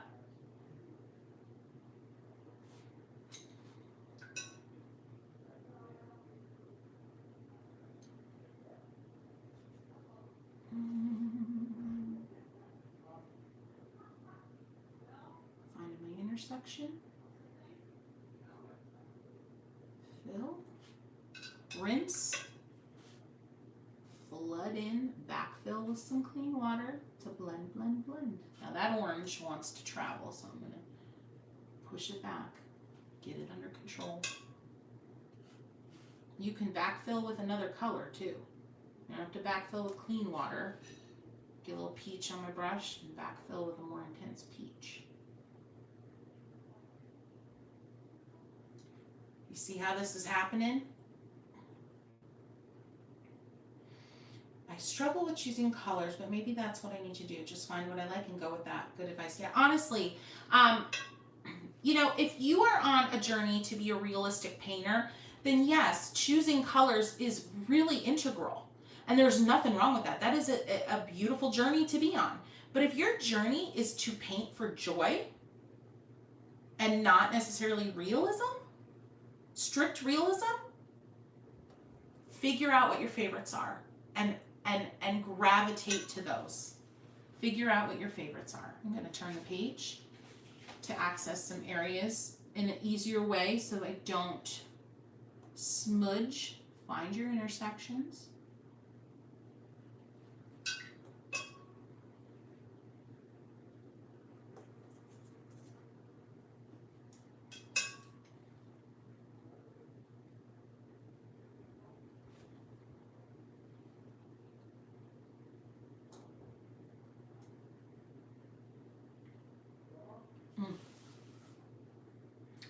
Thank you, and Gray, thank you for the order. It really, every time I hit refresh on my seller account, I'm just in a state of utter gratefulness and shock and all the things. It's just incredible.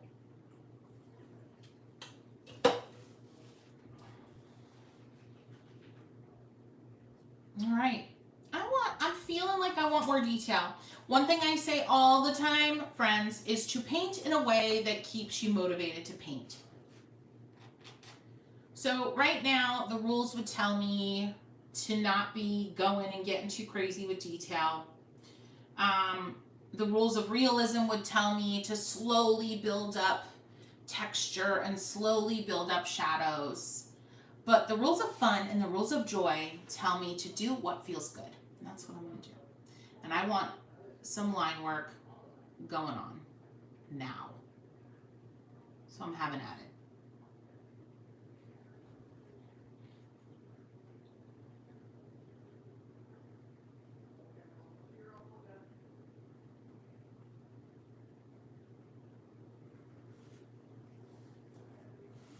Oh, there's me and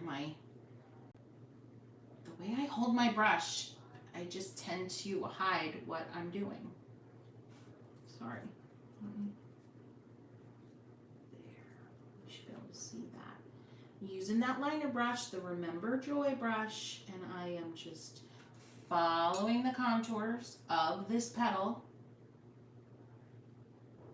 pressing down in areas.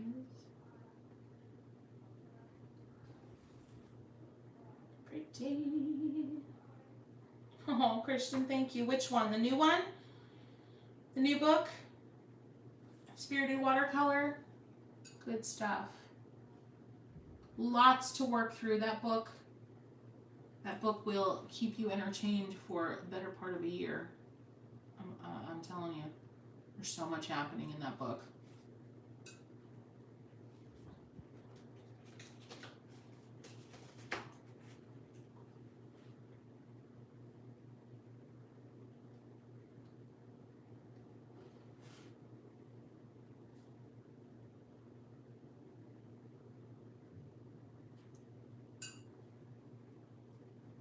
I reload my liner brush often because it's a thin brush. It doesn't hold a ton of water or a ton of paint, so you're going to be reloading often. Just set your expectations and you'll be fine.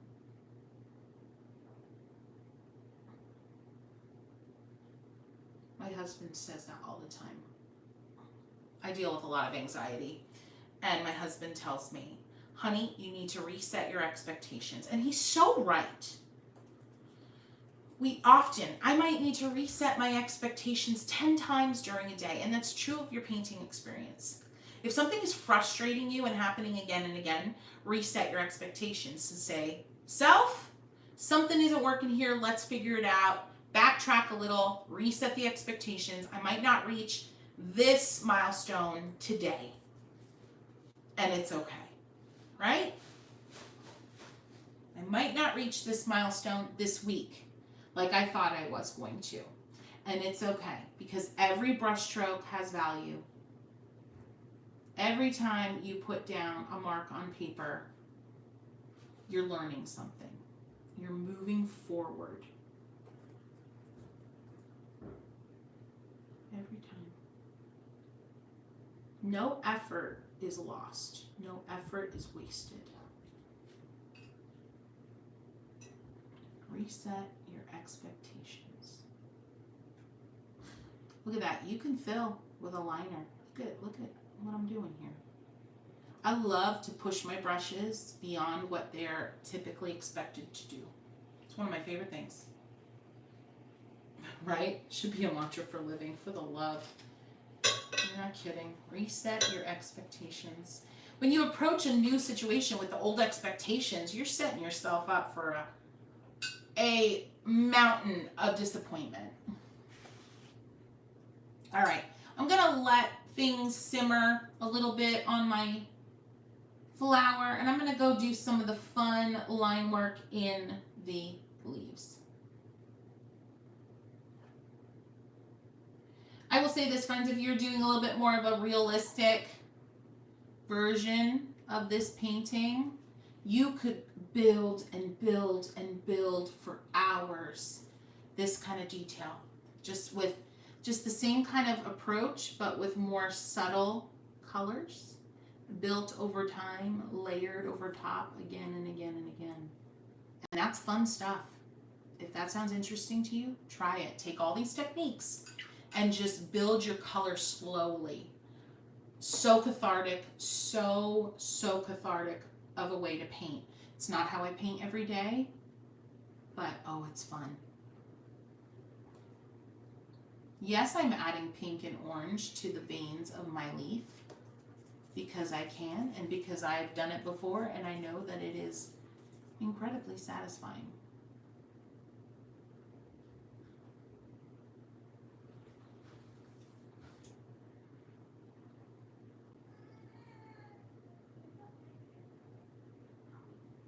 Oh, your brush set was delivered last evening. Erin, you said something. I can't wait to play with them, but after chores, of course. I want to say something to you.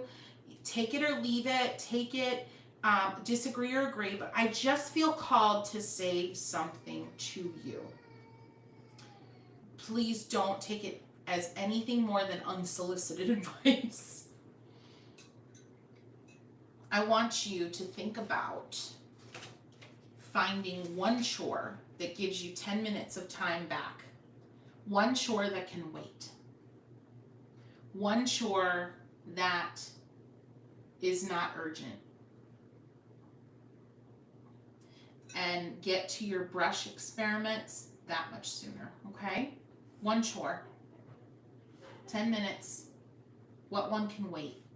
Because I want you to get to those brushes sooner than you thought you would.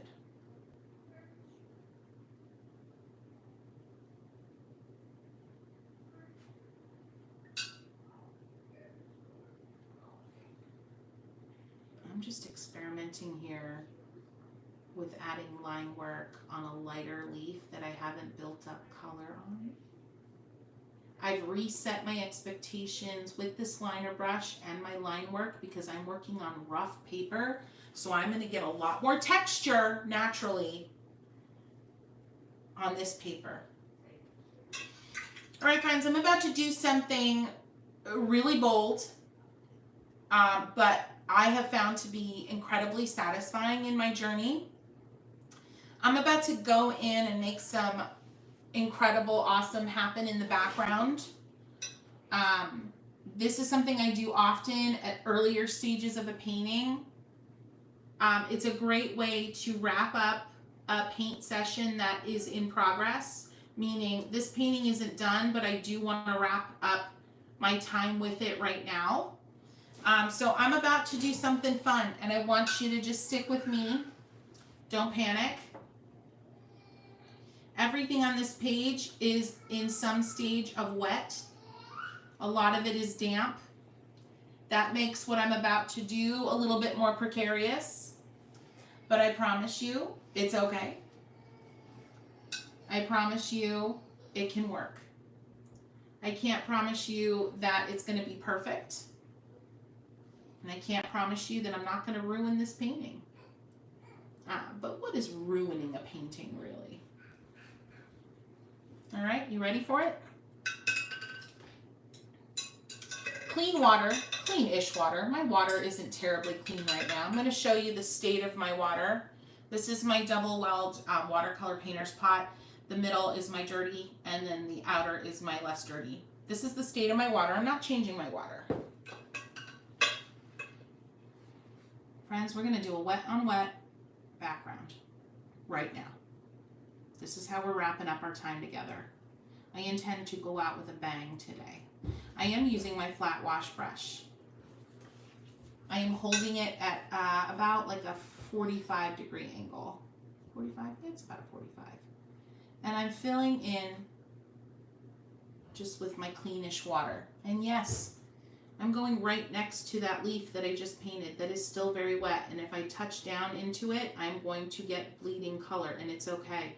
I'm going next to this dark leaf right now that, yes, is loaded with damp color, and if I touch into it, it's going to bleed into my background, and it's okay. All right, what do I want to do here?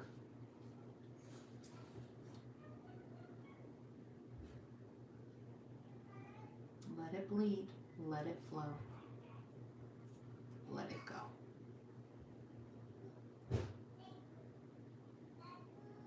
My daughter is up and she is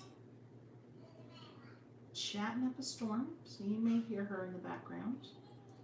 She's a screecher, so you definitely will hear that if that starts. All right, a little bit of a red, like an alizarin crimson. I do want some purples in here. I just feel it.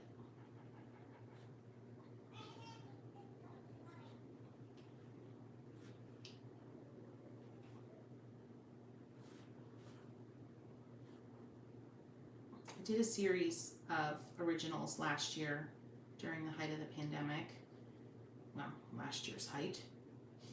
And I was obsessed with backgrounds. And I'm still quite obsessed with backgrounds. And I love doing them earlier than you would expect. I find that doing your backgrounds earlier inform the rest of your painting.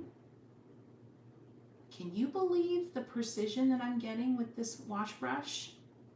Yeah, it's pretty incredible. All right, continue with your clean-ish water first and work your way through the background.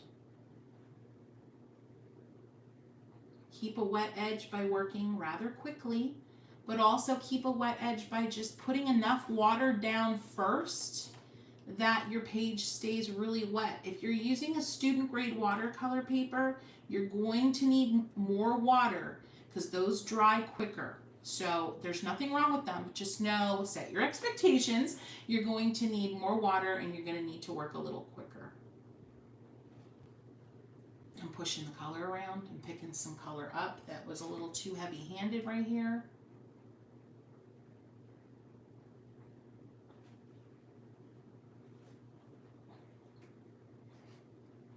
I know. I'm insane, I think, Pamela. But I have found it to be so informative to add a background at this stage of the rest of the painting. It really has flipped my painting upside down in so many good ways. So many good ways. I'm choosing my background based on, I've got a lot of greens, so I'm going with opposite tones of red, and then I've got yellows and peaches, so I'm going with purples and blues, opposites. That's how I'm choosing my background color. I don't always go opposite on the color wheel. Sometimes I go more monochrome. I do often in areas leave this white bit that you're seeing. Not everywhere. It's not possible everywhere for different reasons. But where it's possible, I do like to do it. It's a lovely little visual break. It's just, it creates a rest between bold colors where they intersect.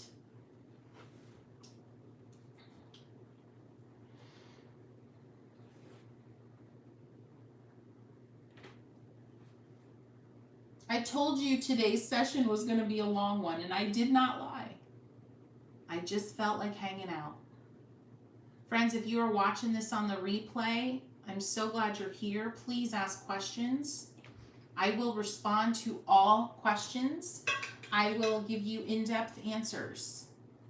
Got a little muddy there. I don't know how I feel about that, but I'm going to pull some of it back out and see what happens. I'm still using the flat wash brush. I love the challenge.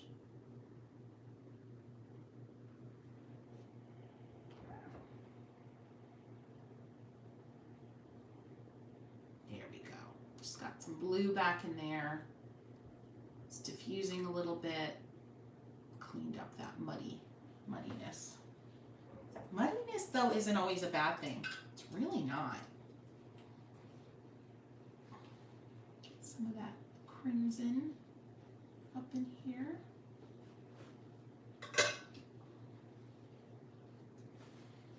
And I'm going to shift. I'm going to go down in here. I have a bit of an area that's drying, so I'm going to wet that area right off the bat so I can get my blend back, and I'm going to challenge myself to do this area with this big old brush, using just the corner of the big old brush. I haven't even loaded up. I'm literally just carrying the color from down here up into here. And there you go.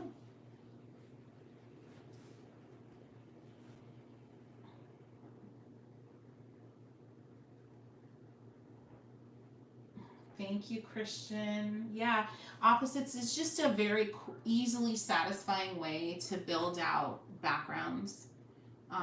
Like I said, it's not the only way, but it's very visually, it's easy on the eyes. It's easy on the eyes. Very satisfying. I haven't changed the brush yet. I'm still using this big old brush for these tiny little areas. And you're probably like, well, why? Why are you challenging yourself? Why? I actually find the process of painting small areas with big brushes to actually be very relaxing and cathartic. Go figure. Try it. It's a weird thing. Sometimes it's, for me, it's a little bit hard to explain. Yes, I'm grabbing a little bit of Opera Rose to zing up some of these red areas as I go. Thank you, Glenda. Okay, gotta get in here. These are getting tight. We can do it. I'm not switching brushes. I refuse.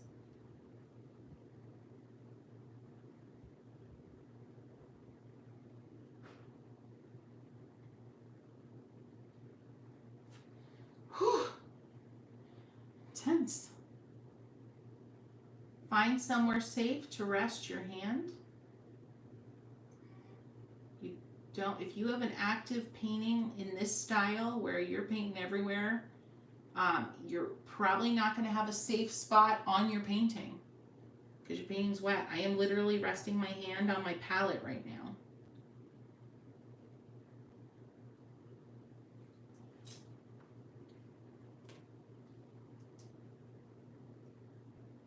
Using just the edge of this wash brush.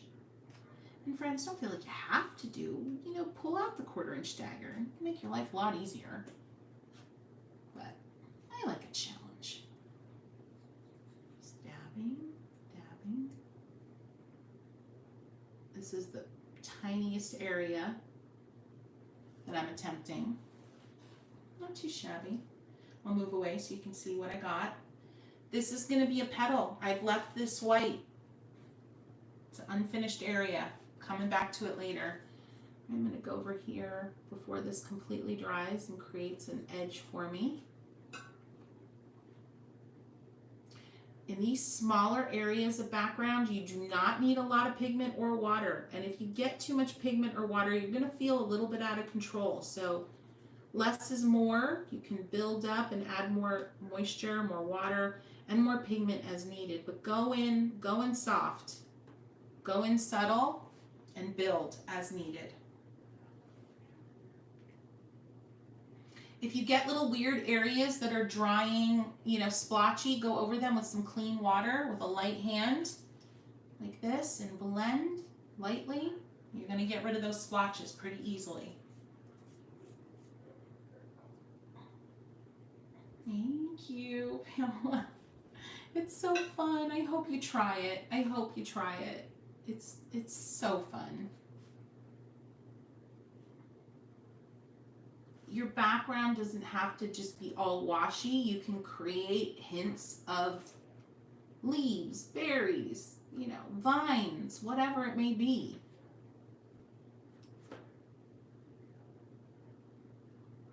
I've got my wash brush in there and I'm just kind of wiggling and pushing the color in. It gives me a sense of control in areas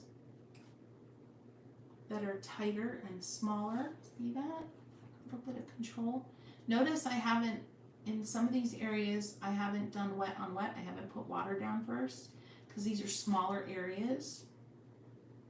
I don't need to do that to get, when I'm working in bigger background areas, I do tend to lay water down first because it allows my color to travel and fill big areas quickly.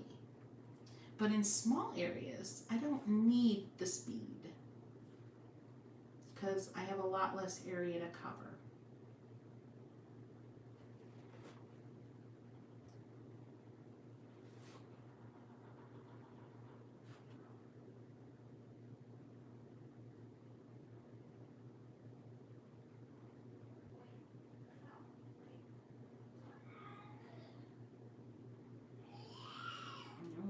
She's screeching.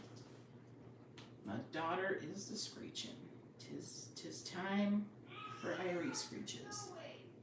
Oh, and Mom is screeching back. That's what we call my mom. That's her. She's not Grandma. She's not Nana. She's Mom. I don't know. It just kind of happened.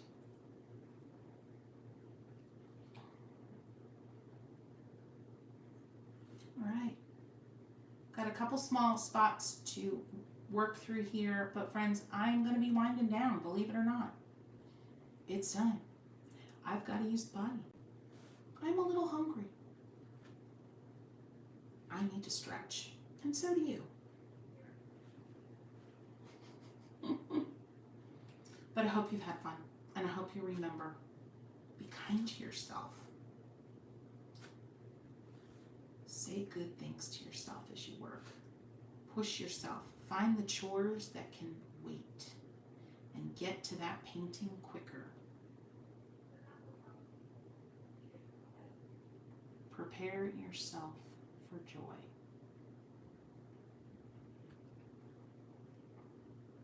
I'm going to give you some homework. I want you to get your first 2 magic cups set up this week. And in place, where do you think you need the most motivation to paint? Put your magic cups there.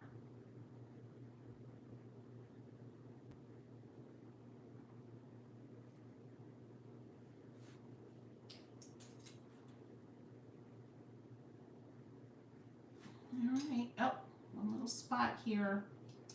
I still have not changed my brush. I'm still using the Unshakable Joy brush. Why do I say unshakable? I haven't talked about that in a while. Unshakable because joy is different than happiness, friends. Joy is yours. regardless of what's going on in the world. Joy is something you access whenever, however. Happiness is different. For me, happiness is circumstantial. It's based on good things happening to you. A raise, a vacation, things just generally going right. But joy you can access in your darkest moments, because joy is something that you create from something down deep. And for me, and so many of you, it's become watercolor, and it's unshakable.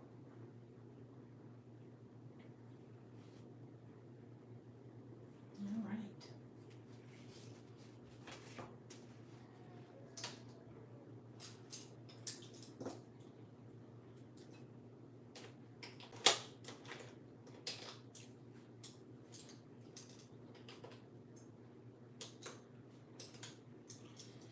There they are, friends. There they are.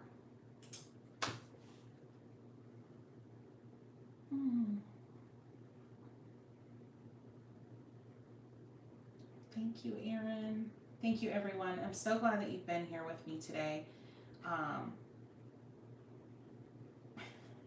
Pamela, I was just trying to be extra. I was really challenging myself today. I usually would go in with a smaller brush, and I will go back in later with a smaller brush to tighten up, especially in here. There's some work that needs to be done in here to really tighten things up, but it's just being extra. Nothing wrong with that.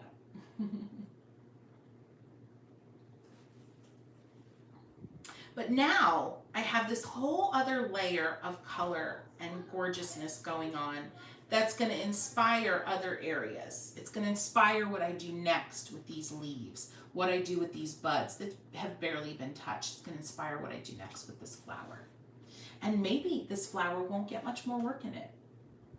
It's just another way to challenge yourself, to flip things a little bit, to reset your eyes. Thank you. Oh, thank you, Lisa. All right, friends, that is it for today. Thank you. It has been a glorious 2.5 hours. It has gone by in a blink, and so many of you have hung out, and I see that, and I appreciate that so much. Please subscribe if you haven't already. I upload about twice a week, and usually it's somewhere around Tuesdays and Saturdays. Find me on TikTok, friends. All of that information, you can find the link to purchase my brushes. You can find the link to my TikTok, my Instagram account, all the things in the info section below. If you're watching this on the replay, friends, please ask me the questions. Dig deep. Get serious. I will reply to you. All right, friends, this has been a joy. And just pull these out so you can see. Take another looky look at what we've been working on, friends. This has been so fun. Thank you, thank you, thank you, thank you. And all I have left to say is happy painting. Bye, friends. Thank you. Thank you so much. Bye. You too.